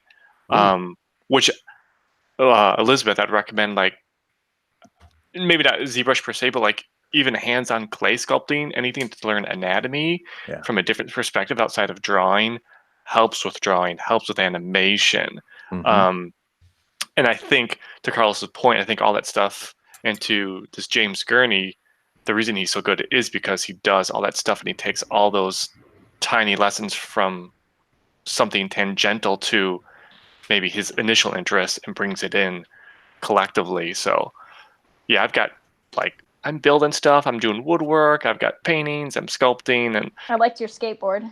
Oh, thank you. Yeah, that was a first time project, but Pretty good first time project, Corey. Granted, these projects won't be done in the next 6 to 8 years, but but they're for my own interest and artistic. Yeah, I guess heightening, is that a word? Is that what I want to say? Let's go with it. Yeah. Okay. I think a lot of artists have this problem. I definitely dabble in a lot of different stuff. Only because I think artists get stimulated by different things. And different things speak to them, so then they feel the need to try different things out. Just like even if you take it just with animation and all the different things you can do in order to keep yourself relevant with that, I think that's the same thing, even though you're going toward the same goal. And then other artists that look outside of those of their craft to stimulate their creativity, that's what tends to happen. I don't think I've known any other artists that hasn't done a lot of other different things. I have a best friend that likes to do other type of things. He's gotten into woodworking and stuff like that, and another guy who gets into I mean I even had project managers that are very creative and creative minded get into pottery making and different things like that, or try to go take classes to learn other stuff to give them a one up on how to be able to communicate better. So I think that's the mark of someone who's very creative, but at the same time who's very goal oriented. It takes a lot of time to pick up anything new, even if you do it for one project. Even we were just talking about Corey's skateboard, deck that he did. I mean, that's a lot of time to finish one, even if he did one, and then to finish one at a high quality.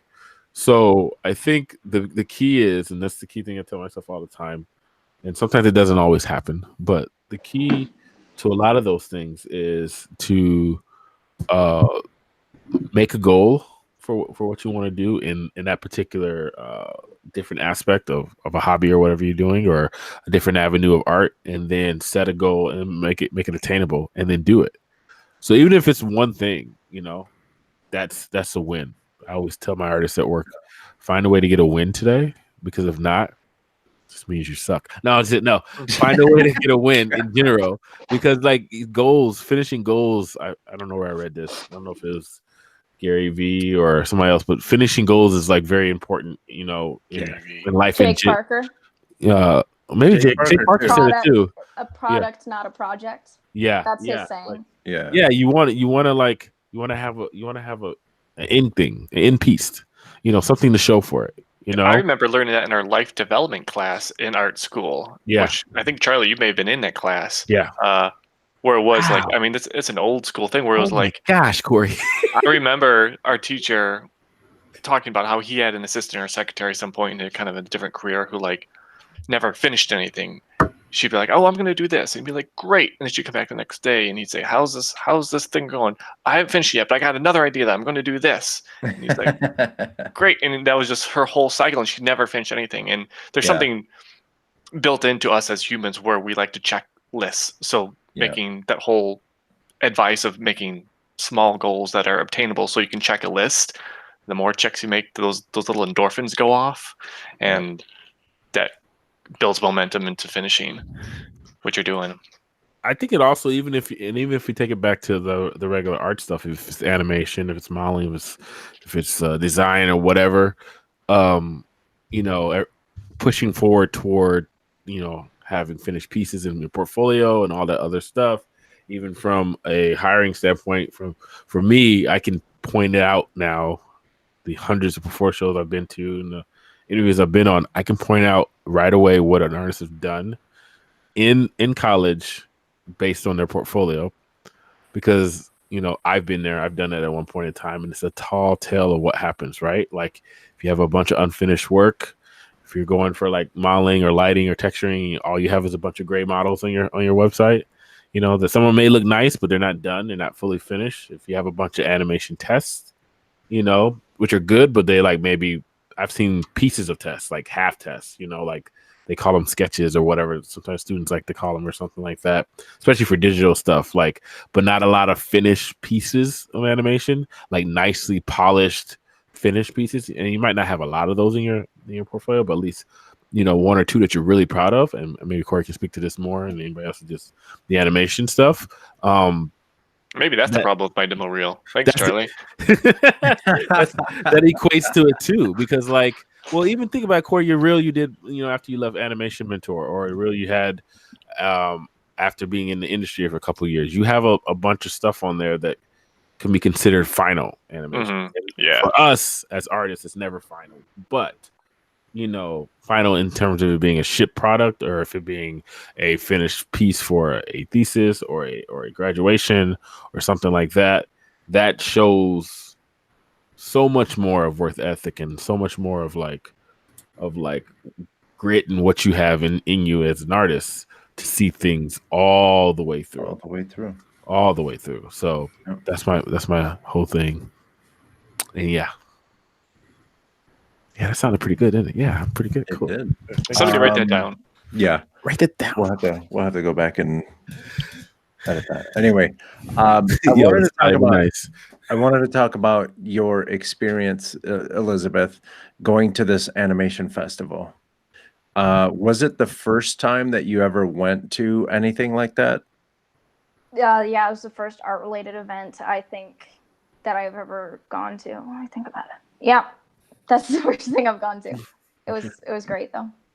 I have a lot to talk about, so if there are specific questions, that wouldn't help. What was compare that that experience for us? Like, what were you expecting compared to what did you see? One thing I was expecting that didn't happen was actually a lot more conversation time. I didn't get to talk with the other people who made films. I thought, after this film shows, maybe there will be a break and we can like talk with people. Yeah. But the thing is that the films played all together and there was very little. And after like an hour and a half of watching these short films, it was emotionally taxing, and I don't think anybody wanted to talk. Like, it was enjoyable, but everybody was like, okay, I'm going to my hotel to take a nap, or I'm going to go get in and out and then come back for the awards. So there was no time to talk. The most informative things were the portfolio review, which was given for free to all participants or people whose films were selected. And then the art school pathways, which I talked about a little bit, where they had a CalArts, 2 other colleges, and the Animation Collaborative. But the portfolio review was probably what I learned the most from. The other part, showing the films, was more of a celebration. Okay. What kind of things did you learn in the portfolio review? Some of it was stuff that I expected. Her name was Anita. I don't know her last name, but... Job? What do you mean? Anita Job? Oh, I don't know. She works at no. She works at the. Don't listen to him, Ellie. It's a bad joke. Edit that one out. Get that out. Yeah. I thought it was supposed to be I need a job. She said Anita Job. Okay. No. Oh, okay. I was afraid that was a euphemism for something, and I just fell into it. Don't listen to him. Proceed. No, her name was Anita, and she gave me the portfolio review. And she talked about how, okay, you just got out of high school. This is what we would call a baby portfolio. She talks about how that is to be expected.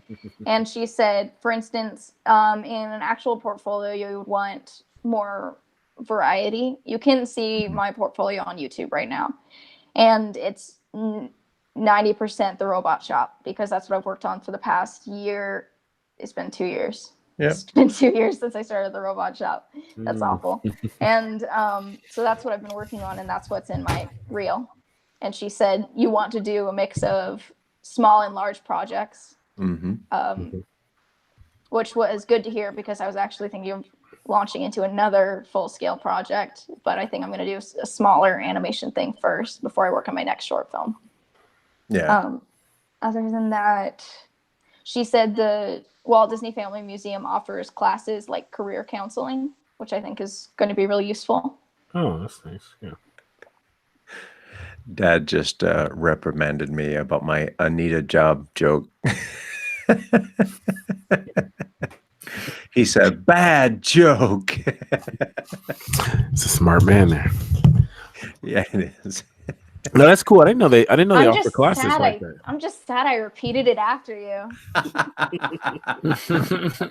That's what makes Carlos happy. A little bit. But no, so those classes free through the Walt Disney? I don't think so. I didn't know they do that. I haven't done the research yet because I'm not prepared to, get an Airbnb on my own right now. Yeah, for sure. I hear you. Huh. Cool. Quick question. Do you play any instruments? Why do you ask? I was just wondering, like, you're super creative and... Yeah, I have 2 ukuleles within 3 feet of me. Wow. So I'm that person. Can you play? Yeah. Yeah? Can you, like, reach up and grab one real quick and just strum a couple chords? No, I'm not trying to be funny. Like, I hate... Sorry, my earbud fell out. What did you say? I said, would you mind, like, reaching over, grabbing it, and playing a couple chords or something? Yeah, I would love to do that. 1 second. Awesome. I feel like so what happens is I live my life with punchline after punchline, and then when I'm being serious, mom's yelling at me in the other room saying, "Do it now!" This is my ukulele. It's very pretty. It's mahogany. You know what? I feel like Corey should know how to play the ukulele. I feel like that should be like an untapped skill that you would have. Do you have any more questions, or should I just play a few chords? Go ahead. Yeah, go for it.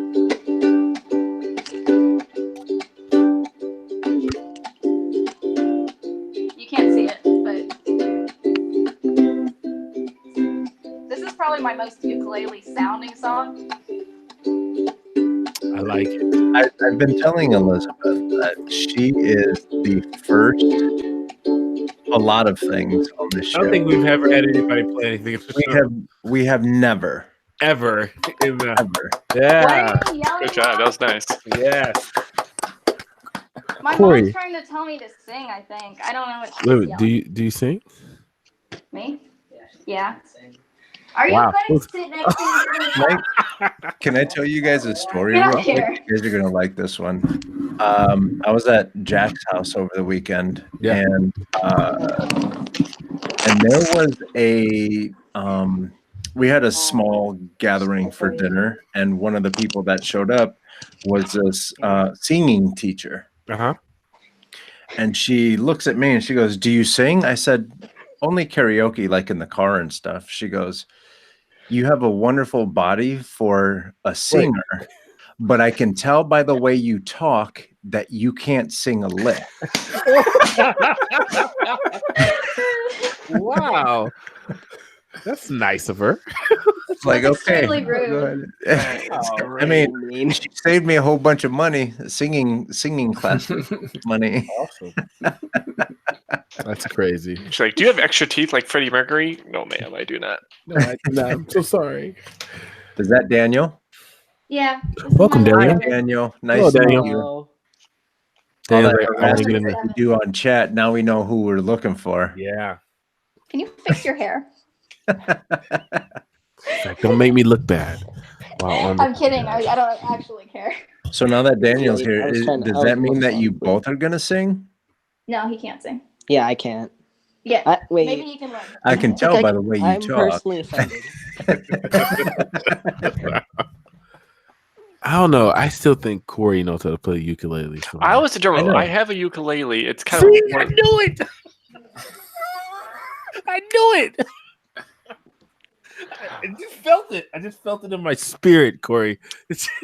But I'm like beginner at best. I grew up as a drummer, so I'm the chords I'm still slowly mastering. I have a sixth sense about these things, and for some reason, through that whole song, it was a beautiful song, by the way, Ellie. Corey has the ukulele. Don't put the ukulele up. We're not done yet. We're waiting for Charlie to finish. Okay, I'm done. What are we doing? Okay. I'm in the mood for some Nirvana. Wait, what? Daniel's blocking my arm. Go sit down over there. No, I want. Nirvana, sit down. Yo, is she really playing Nirvana? This is Yeah, amazing. this chord's gonna get in the way. Let the lady play Teen Spirit. Yeah, I could hear those chords. I gotta take one.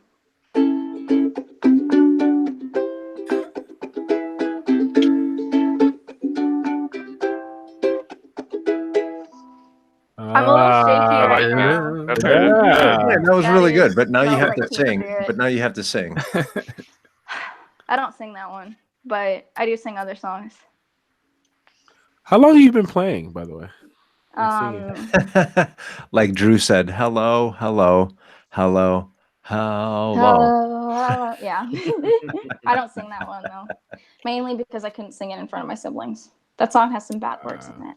Yes. Just do the Weird Al version. All right. What? I need to put in a request. Oh. For one of your upcoming projects. Yeah. You should do the background music. Ooh, that'd be cool. My dad told me that. Yeah. That's a good idea. That'd be a good idea. It doesn't even have to be like it could be, I don't know, flowers, it could be animals, whatever. But I think it would be really nice to have you playing the ukulele in the background, and then whatever is happening, whatever you're the award-winning animator. You tell me what you're gonna do.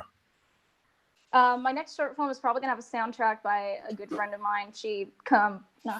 Let me think. She sings for a living, but I don't think it's gonna have any vocals. It would just be probably piano and maybe guitar, which I don't play either of those.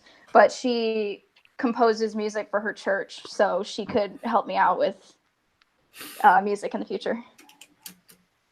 That'd be really cool.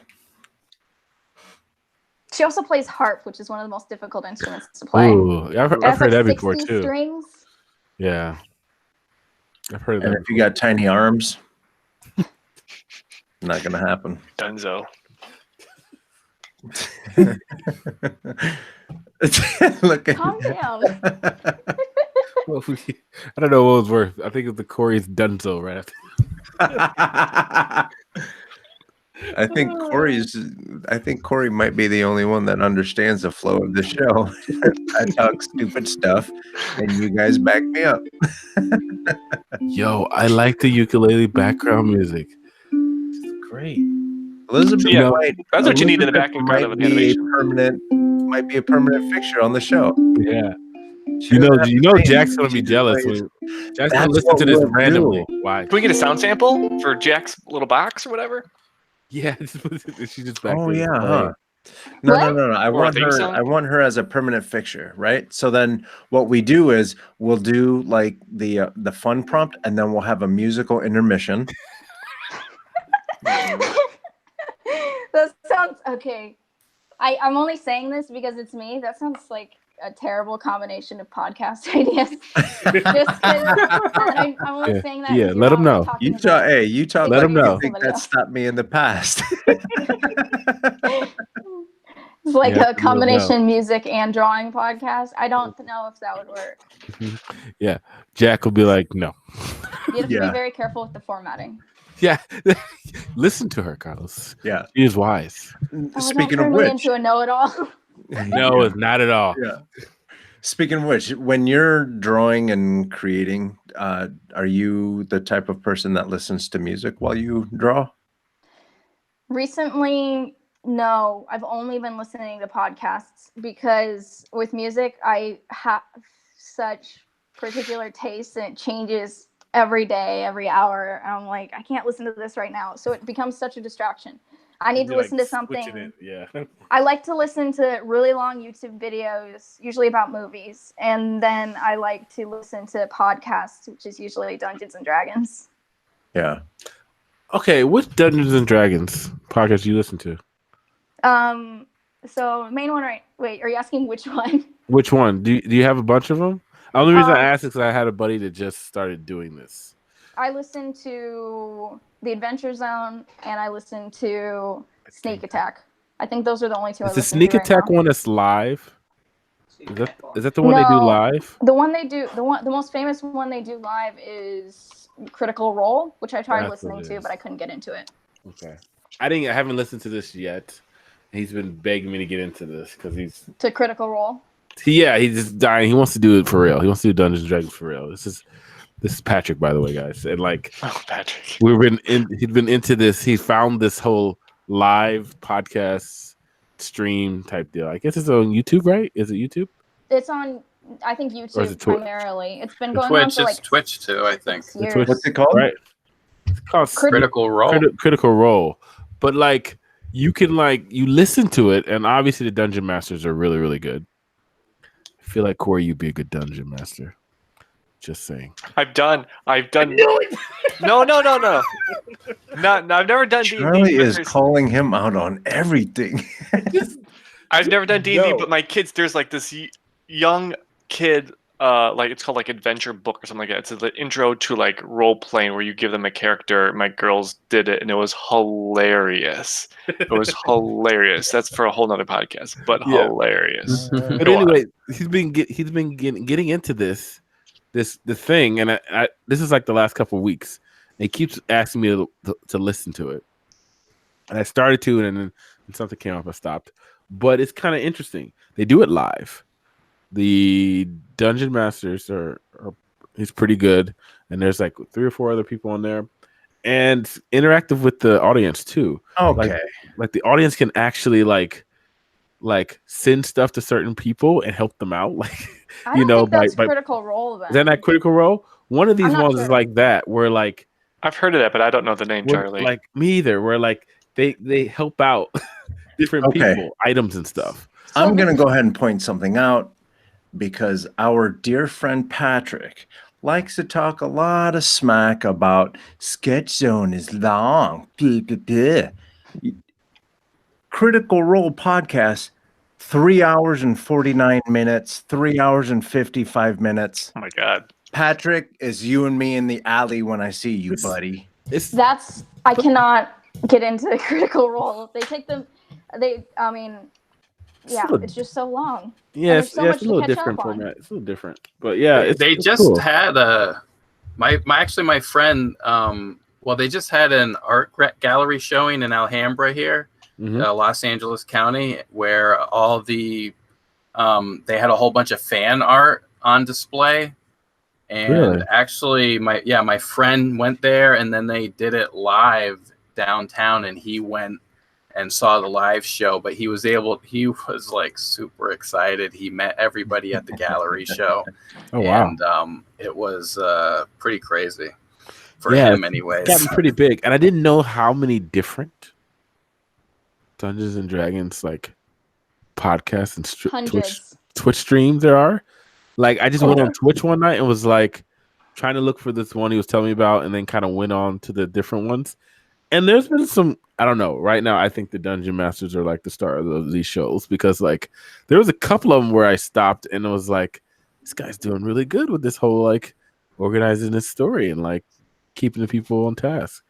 But like, there's a lot of them, like you said, there's hundreds. And I was like, and then I'm like, what happened? Because even the Penny Arcade guys have one.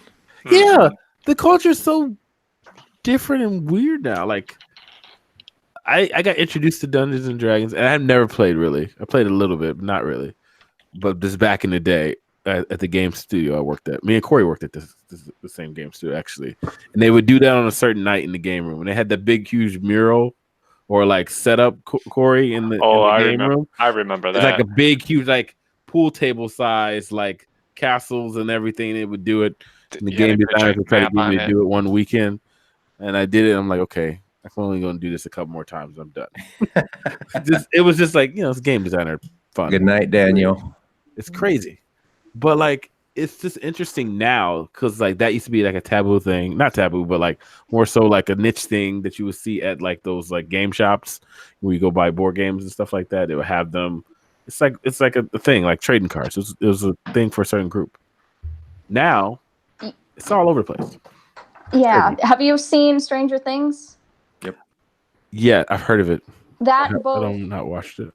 that both simultaneously rode the Dungeons and Dragons wave and influenced it. Oh, really? And another thing is that with Critical Role on the internet, people sharing them playing it makes other people want to play it.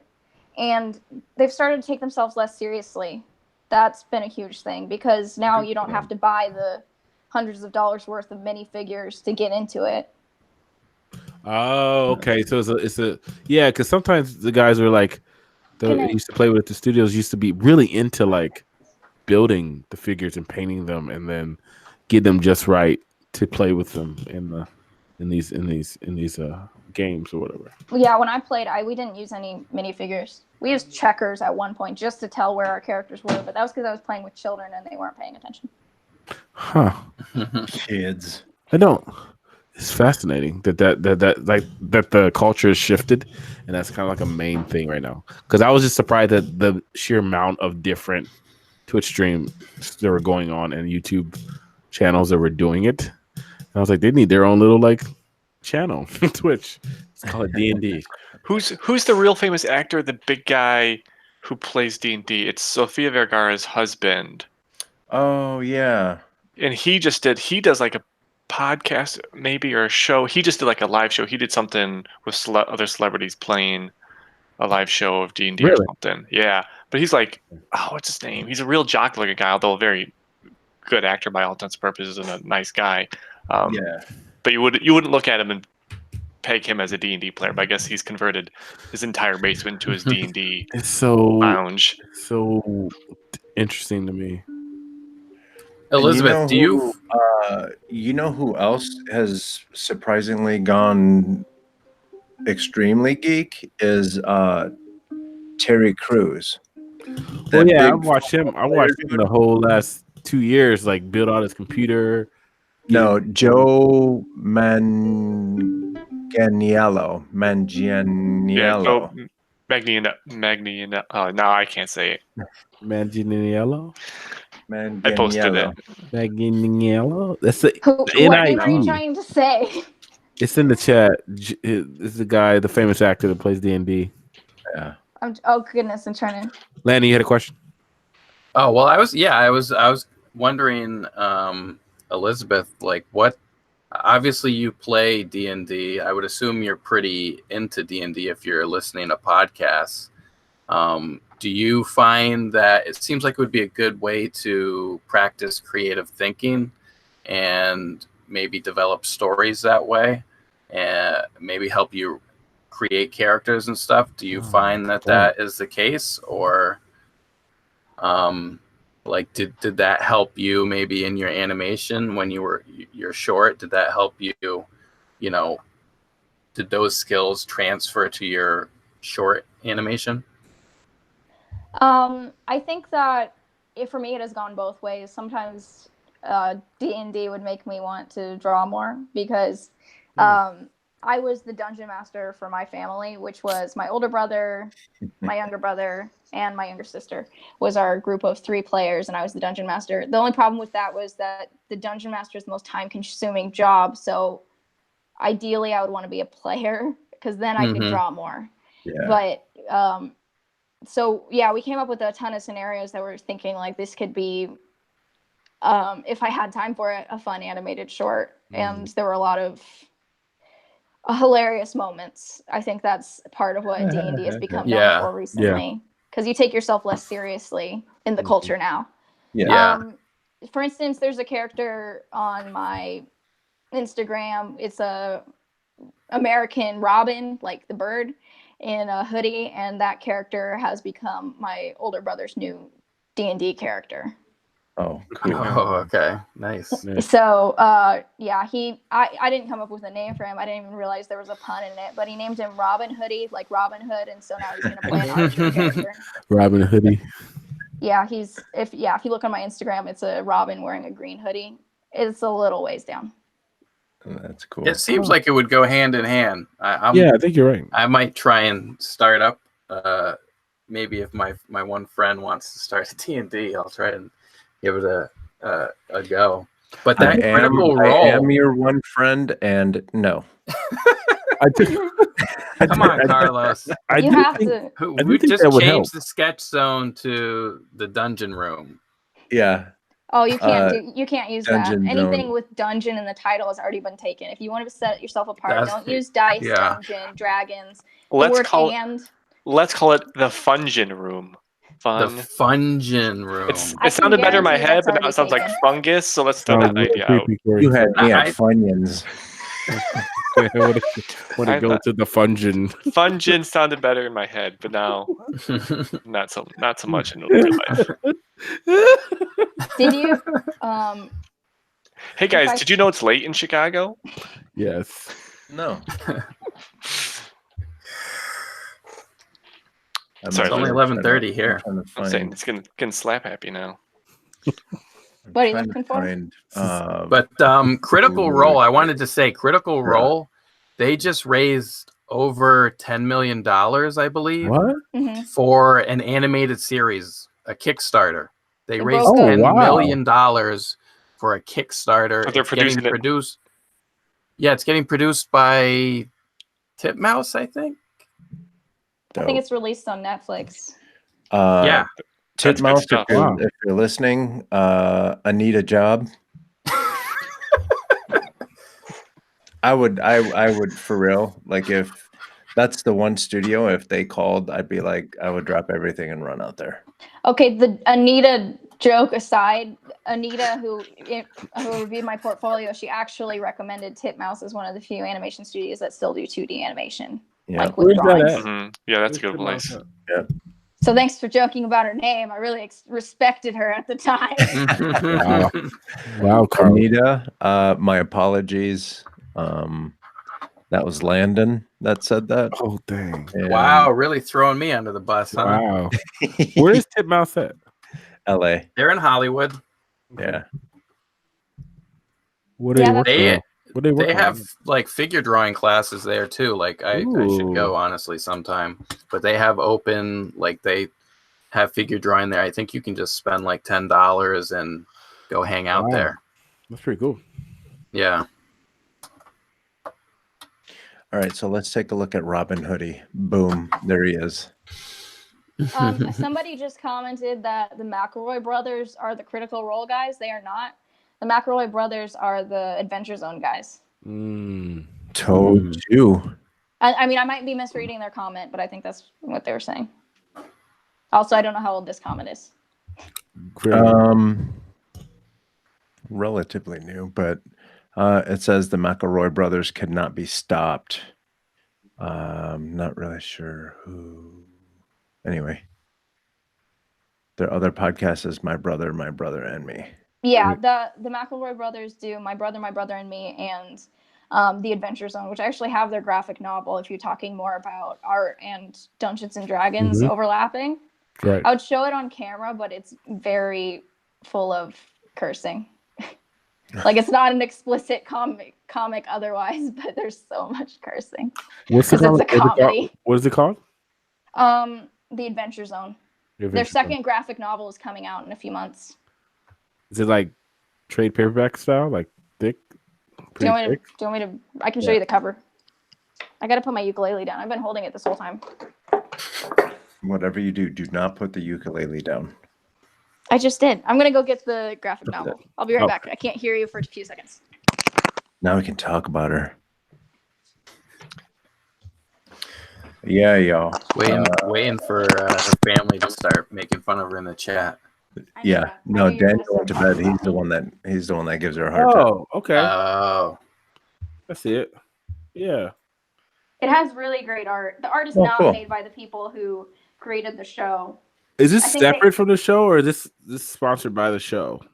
It's made by the people who made the show, but it is. The artist is not right. One of the people in the show. He just draws from their She script. Let me see if I can find a cool page. I don't even know if it shows up on the camera, so should I bother looking for a spread?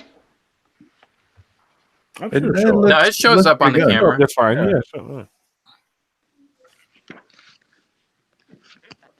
guess I gotta listen to this now. I gotta go and listen to the thing. It's really Charlie. It's like a phenomenon. It's like something. It's getting big too, Carl. It's weird after like doing. It's been big, dude. That's cool. I didn't know people were like making videos. Yeah, it looks good. Oh yeah. You know, there's sorry. Go ahead. Oh, it's okay. I was just gonna say there's the same guy who does PvP, the comic strip. Yeah.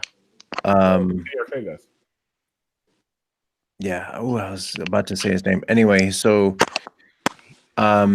he helps, from what I understand, if it's still the case, Scott something. Anyway,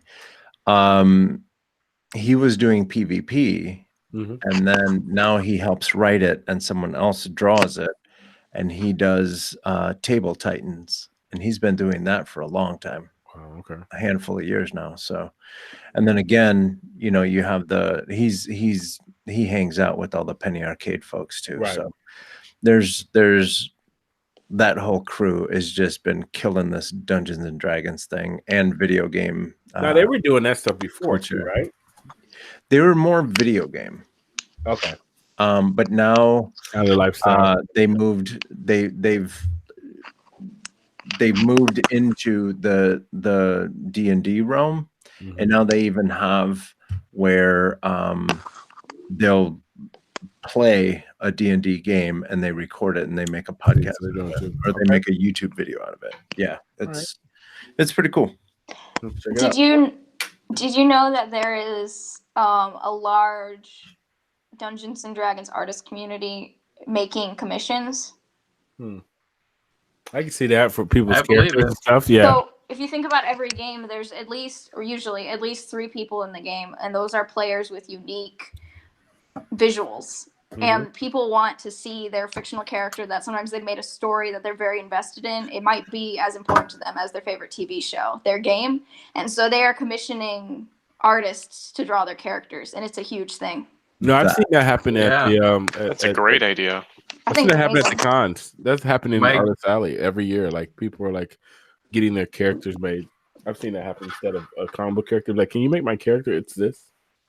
Yeah, my friend Grayson just commissioned my girlfriend to do his character. His character. Oh wow. And yeah, well, actually that was like a few months ago, but it's all done. And yeah, it's that's crazy. And he's like thrilled. It's amazing how thrilled he is to have that character and see it. And it's like, you know, because he can't draw it, but to have someone else take their vision and, you know, kind of make it a reality must be pretty amazing for them. It is. Your player character can grow super important to you because you're the actor and writer for that character. Right. That's cool. Cool. That's cool. When you're a dungeon master, do you get to create much or what? I mean, what are you doing? Yeah, I'm not a super experienced dungeon master, but sorry, did Corey Stisser say that he was a dungeon master? Yes. No. I said I ran. I would be good at it because I am a good storyteller. There it is. There was this one time that I ran a game for my kids using a RPG. You know, it was nowhere near. It wasn't D&D license at all, but it's like a kid's Adventure Time. It's my first RPG or something like that. So you weren't a DM dungeon master. You were a GM game master for any. That's for any game that isn't Dungeons and Dragons, which is also a huge thing. So there are hundreds of RPG. Yeah. Ways to play. So when I say Dungeons and Dragons, sometimes I mean other company games too. Right. But so the Dungeon Master creates everything. They create the world, the setting, the plot, the background characters. Sometimes you have a character that is staying with the player characters the whole time, but sometimes people think that's annoying because usually you're in charge, so you don't want to be one of the main characters also. Right. But it's supposed to be collaborative, and you're supposed to make it fun for everybody. There's not supposed to be antagonism between the dungeon master and the players, which was one thing I experienced when I tried to go to like a game store. My family went to a game store together, and the dungeon master was pitting us against him. And that was really? And that's not how you're supposed to do it, right? Or is it just a different style of? Like, that's not how you're supposed to do it. It was a power trip for him. He wanted to be in charge, and he wanted to tell us what to do. And it's a game of creativity, and it's a game, so it's supposed to be fun. So don't be. Sure. You're not supposed. Don't ruin it. You might play the bad guy, but you don't have to be a bad guy. Yeah, because that probably doesn't. It makes it less fun. Then it's just boring. He's like, okay, I'm ready to go. Absolutely. Yep. So the personalities of the people involved matter a lot. You can't play Dungeons and Dragons with everybody. Sometimes even like your friends, you can't always. Some people, get along with them in that context because it can get personal fast. Makes sense. Imagine being in a writer's room with some of your closest friends on a TV show that you're creating, and how argumentative that could get. Yeah, I can see that. Been there, done that. Yeah.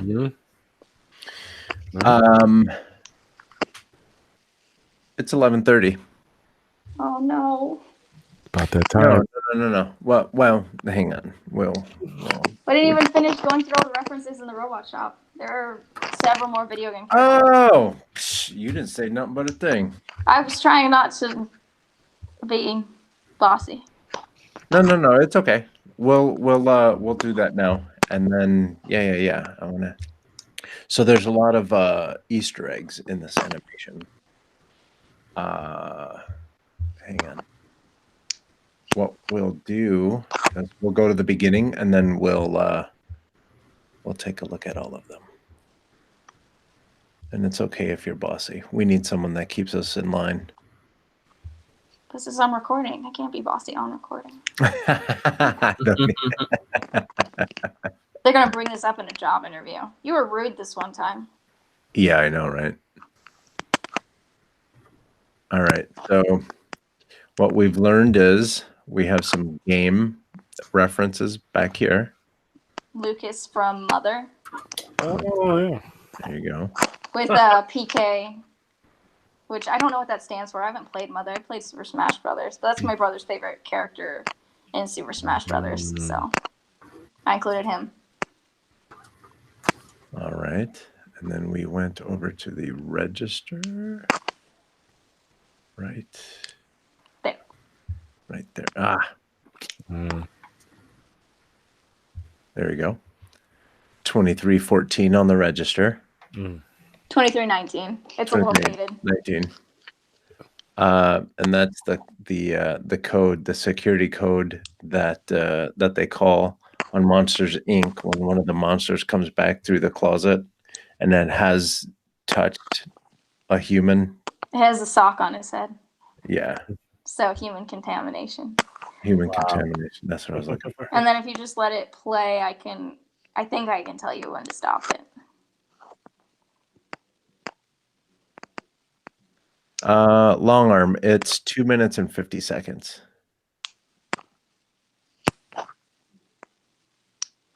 There's a break here, so there's not any references in this part. Oh, and then there was the Red was here, which we already covered. Yeah, Shawshank Redemption. Oh, and just keep on letting it play. Pause. There is Baymax, the robot from Big Hero 6 in the bottom left. Oh, man. That's cool. I missed that one. And stuff that you wouldn't able to get without me telling you, so I don't consider it Easter eggs, but I wrote SA2 because Sneak Attack 2 or Volume 2 had just come out, and that's the podcast I listened to. The next one over says Stuff. The next one over says LEJ, which is a reference to my username. And that's all the references on this screenshot. If you pause it there. Here? There is a Kirby in the background behind, and he's surrounded by fans. Oh, yeah, right I don't there. know. I don't know if Hidden Easter egg. she's still here, but Farama was one of the people on Tumblr who said she was excited when I said I'm gonna put Kirby in the background of my short film and nobody can stop. No one can stop me. Wow. That's amazing. Cool. And then one of the boxes above Kirby says "Accelerate," which is a reference to the TV show Ben 10. Wow. Ooh. This thing is packed with. Did you work on the Ben 10 game, Charlie? No, that was right before me. Okay. Oh, if you did, I would have freaked out. I haven't Yeah. played any Ben 10 video games, but I really liked the original series. Yeah. Not the original one. I think they had how many versions you guys did? You guys did a couple versions. They did a bunch. I did a little bit of work on that first one, but then I think I was gone by the time they came back around to the other versions. Wait, you were an animator on Ben 10?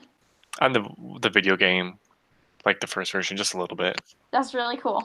Yeah. Yeah, I don't even count that one because the little cleanup stuff doesn't count. So no, I'm gonna say no with that one. But it's cool. Man, I forgot about that. The next, let's see. The next shot is just a zoomed in version of that, so there's no more things. You can still see Kirby surrounded by fans because I love him. And then the shot after this has a few references to more video games. Right there. There is the video game character Bomberman. Oh, I see him in the back. Yeah, now I'm looking for him. Oh, nice.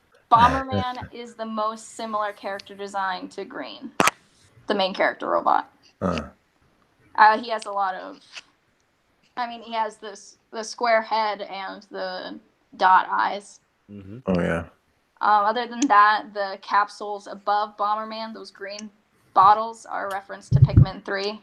Yeah. The glove could be a reference to Mickey Mouse or Mario, because they both wear that style glove. Yeah. Skippy just have a bunch of gloves and stuff. You know, that would be a funny who wore it best.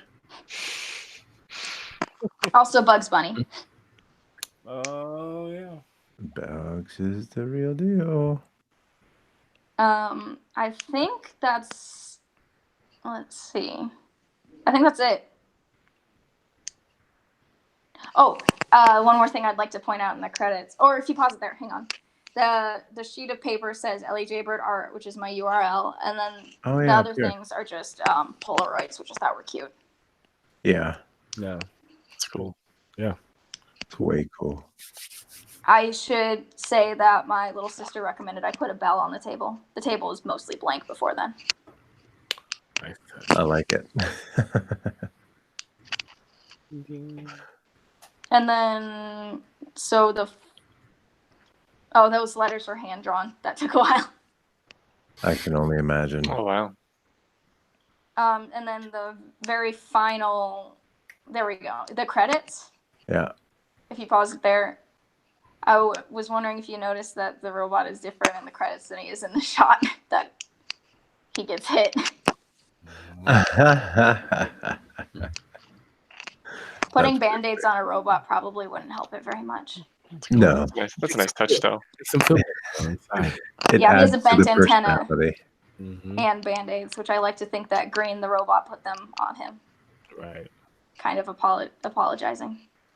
That's all the references in it. I mean, the film isn't that long. Until you have to do a 2-minute and 50-second film. Mm-hmm. And then it's super long. Mm-hmm. Yeah. It's 2 years. Off and on. Because I gave up for a time. Oh, did you? We all You had to step away, come back. Yeah. Cool. Yeah. That's really cool, though. Great job. I wouldn't... Sorry, go ahead. I was just going to say, I'm glad that you stuck with it and you finished it. You shared it with us. That's just like, this whole thing is just really cool. Yeah. Thank you. Yeah. Again, pretty good. Yeah, great job. Mm-hmm. I wouldn't have been able to finish it without the animation course, because that pushed me to finish it. It would have just sat on my computer stressing me out with all the files. But yeah, the animation course and my teacher, Chad Stewart, really pushed me to finish.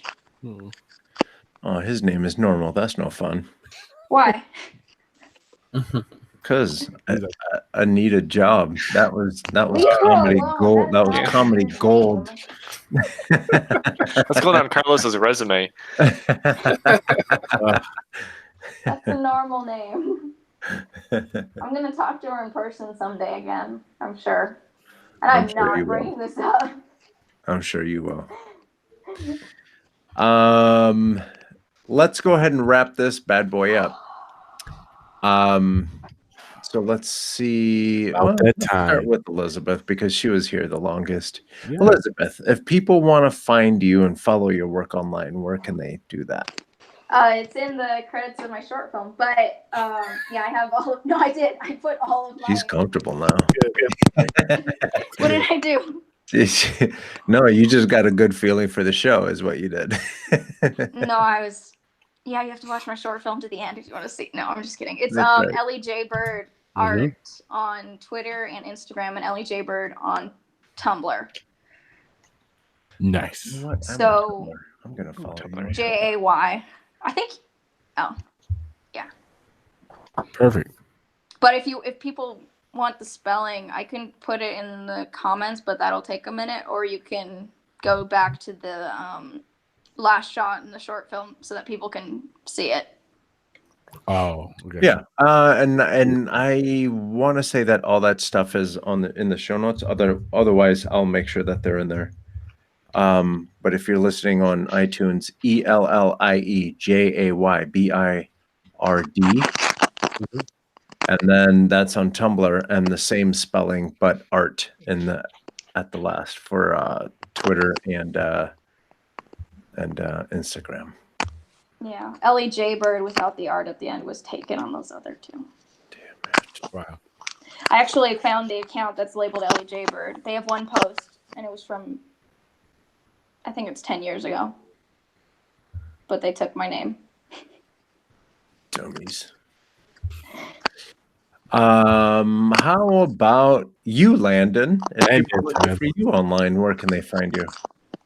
You can find me at Landon R. Wilson everywhere, Instagram mostly, Twitter, and LandonRWilson.com. Also, I'm starting up t-shirt design, so Alien Fair. Here's a t-shirt, Free Mars. So yeah, alienfair.com. I have that domain. I haven't done anything with it yet, but I have it. Also, that handle, I think, The Alien Fair on Instagram. Awesome. Excellent. Thank you, sir. And how about you, Corey? Yeah, you can find me, Corey Stisser, on Instagram, Facebook. I have what's my Twitter? I can never remember. It's you tell me. It's at the rule of threes, but it's a 3 at the end. I tweet every now and again, and hopefully soon I'm working up an ArtStation page. Hopefully, so taking Charlie's advice. He's gonna be my mentor in ArtStation. Pretty good, man. I just got a follower notification. I thought Charlie only mentored for Pinterest. I didn't know he did ArtStation. Oh man, Charlie got me all into Pinterest now. I'm like a Pinterest. I owe everything to Charlie right now. I tell you, so good. I tell you, all it takes is like 20 minutes on that thing. You'd be like, "Ooh, I like this." Mm-hmm. You know who else uses Pinterest quite a bit? Who? I need a job. I believe if you go to pinterest.com/LEJBirdArt. Someone, I'm just kidding. I don't know if that's the URL, but I know Elizabeth and I were talking about that earlier today. I was talking about it in a negative light, though. Ooh. I'm just. Look at Charlie took that. Look at Charlie's like, I feel like, what was it? I feel personally attacked. Yeah, you go to Charlie's page. That'll change your view on Pinterest. We'll have to no, I think Pinterest is great for inspiration, but I see art theft there all the time, and you can't find who the artist is. So, yeah, they just. I'm not posting my stuff on Pinterest. I'm just looking at other people's stuff. Yeah. No, other people will steal your art and put it on Pinterest. Yeah. Another conversation, another time. Yeah. But there isn't another Charlie show. I'm triplet dad on We link Pinterest. from other places on the web, so it's interesting. You don't Actually, whatever. Hey, Charles. What up? What if people are looking for you? If they're looking for me, find me a couple different places. You can go to my website, cargocollector.com/Charlie B. Williams. You can go to instagram.com/CharlieBW3, twitter.com/CBW3, and almighty Pinterest, pinterest.com/CharlieBW3. Check it out. Bunch of stuff, good stuff there. Learn something, get in your life. Yeah, son. Hey. You can find me at coconutjustice.com. Coconut Justice everywhere else. And if you hear my voice and you subscribe to my youtube.com/coconutjustice, thank you. Thank you very much, because together we got that bad boy up to 600 subscribers today. Yeah. And that was cool. So thank you guys for doing that. If you want to check out Jack. What? Aren't you doing a giveaway as well? Sketch wallet giveaway? That's right. And check out Jack, guys. Why... Jack, Sketchbook Jack. Oh yeah, sketchbookjack.com, Sketchbook Jack everywhere else. Sketchbook Jack is in Korea, so it's way far away. Handling that business. Can I ask you a quick question before we go? Sure. I heard. Do you guys have a Discord? Yes. Yes, we do. Because Yes, I clicked on it and said this link, and it said this link is not available. If you go to tinyurl.sketchzone Discord, that will invalid. You know, it's you gotta weird. renew it. You gotta renew it. Because I checked. I was like, I should join that. So There's I can tell them a when way my to make an phone's up. unlimited one, Carlos. Yeah, there's. Yeah, I thought I did That's that. what it is. We'll get that set up. We'll get you hooked up before the night is over. But yeah, we're gonna do that. I thought Landon actually had. I read something where Landon had it figured out, but we'll get that figured out. I have the link. I'll send it out. Cool. Thank you, sir. Oh yeah, before I forget again, this is a sketch wallet. It could be yours if you go to youtube.com/coconutjustice and subscribe. My latest video shows you where I actually did do the Sketch Zone fun prompt, and I was using my personal sketch wallet. And when I bumped into Ralph Thomas, who was on the show before, he gave me a few of these, and so I want to do some giveaways. So yeah, Coconut Justice on youtube.com/coconutjustice, and just take a look at my latest video. And all you have to do is subscribe and comment on that video. And on June 30th, I'm going to be giving away this wallet. And I have a few more. So there's going to be other giveaways, and there's other things that I'm working on that are going to be wonderful surprises. So please stay tuned. Hey, this is Sketch Zone. You can go to sketch.zone and you can see that, well, this is episode 184. So that means that we have 183 other ones of these that you can go and check out. And while you're there, you'll see that we have links to our Facebook page. We're on Twitter and Instagram, and obviously YouTube. If you're watching on YouTube, please subscribe. And if you're on Instagram, the fun prompt for the week. Thank you, Elizabeth. We're doing an owl barbarian expecting. Did you know that's D&D themed? I did not, but now I know. Barbarian is one of the Dungeons and Dragons classes you can be. Oh, yeah, I didn't know that much. So it fits the theme. Yeah, it's perfect. Cool. It's cool. That's going to be fun, and I promise I'm going to, well, try to do that. Will you do it if we make a mutual promise? Are you going to do it too? Yes. Perfect. If you do it. Yeah. And then we'll check in with each other just to make sure that we're not lying to each other. Yeah, I'll join your Discord when it's up. I think that's for chatting, right? Yeah. Everything. Yeah. Yeah. You know what was super helpful? What was super helpful was this past weekend when we were at Ground Zero Animation Expo. I would say everything about the show and drawing and all this stuff, and then Landon would chime in, "Hey, we have a Discord." Oh no, it's been down that whole time. Yeah, that would. No, It's It was up. up. It's just That I was gave the out rally. some of the expired links, but now I know where the little there's a tab you got to click when you send out the link that makes it no expiration. Yep. Nice. Yeah, Cool. we'll figure that out. And here. There's a lot of people in that Discord now, though. I think we're up to, we're getting there. double digits. Is there any way that I can influence the show notes? Because I wanted to list some of the artists who inspire me. Yeah. Sure. Yeah. Send those over. We'll edit it and put them on. We'll take care of that. Oh, okay. Let's see. So we're gonna do Owl Barbarian Expecting. Yep. And if you're watching on YouTube, please subscribe. Mhm. And like Landon said, we have a Discord channel, and we're gonna figure out how to make it not broken. But it's still there, the channel itself. Once you log in and you subscribe to that channel, then you don't have to worry about it. Good to go.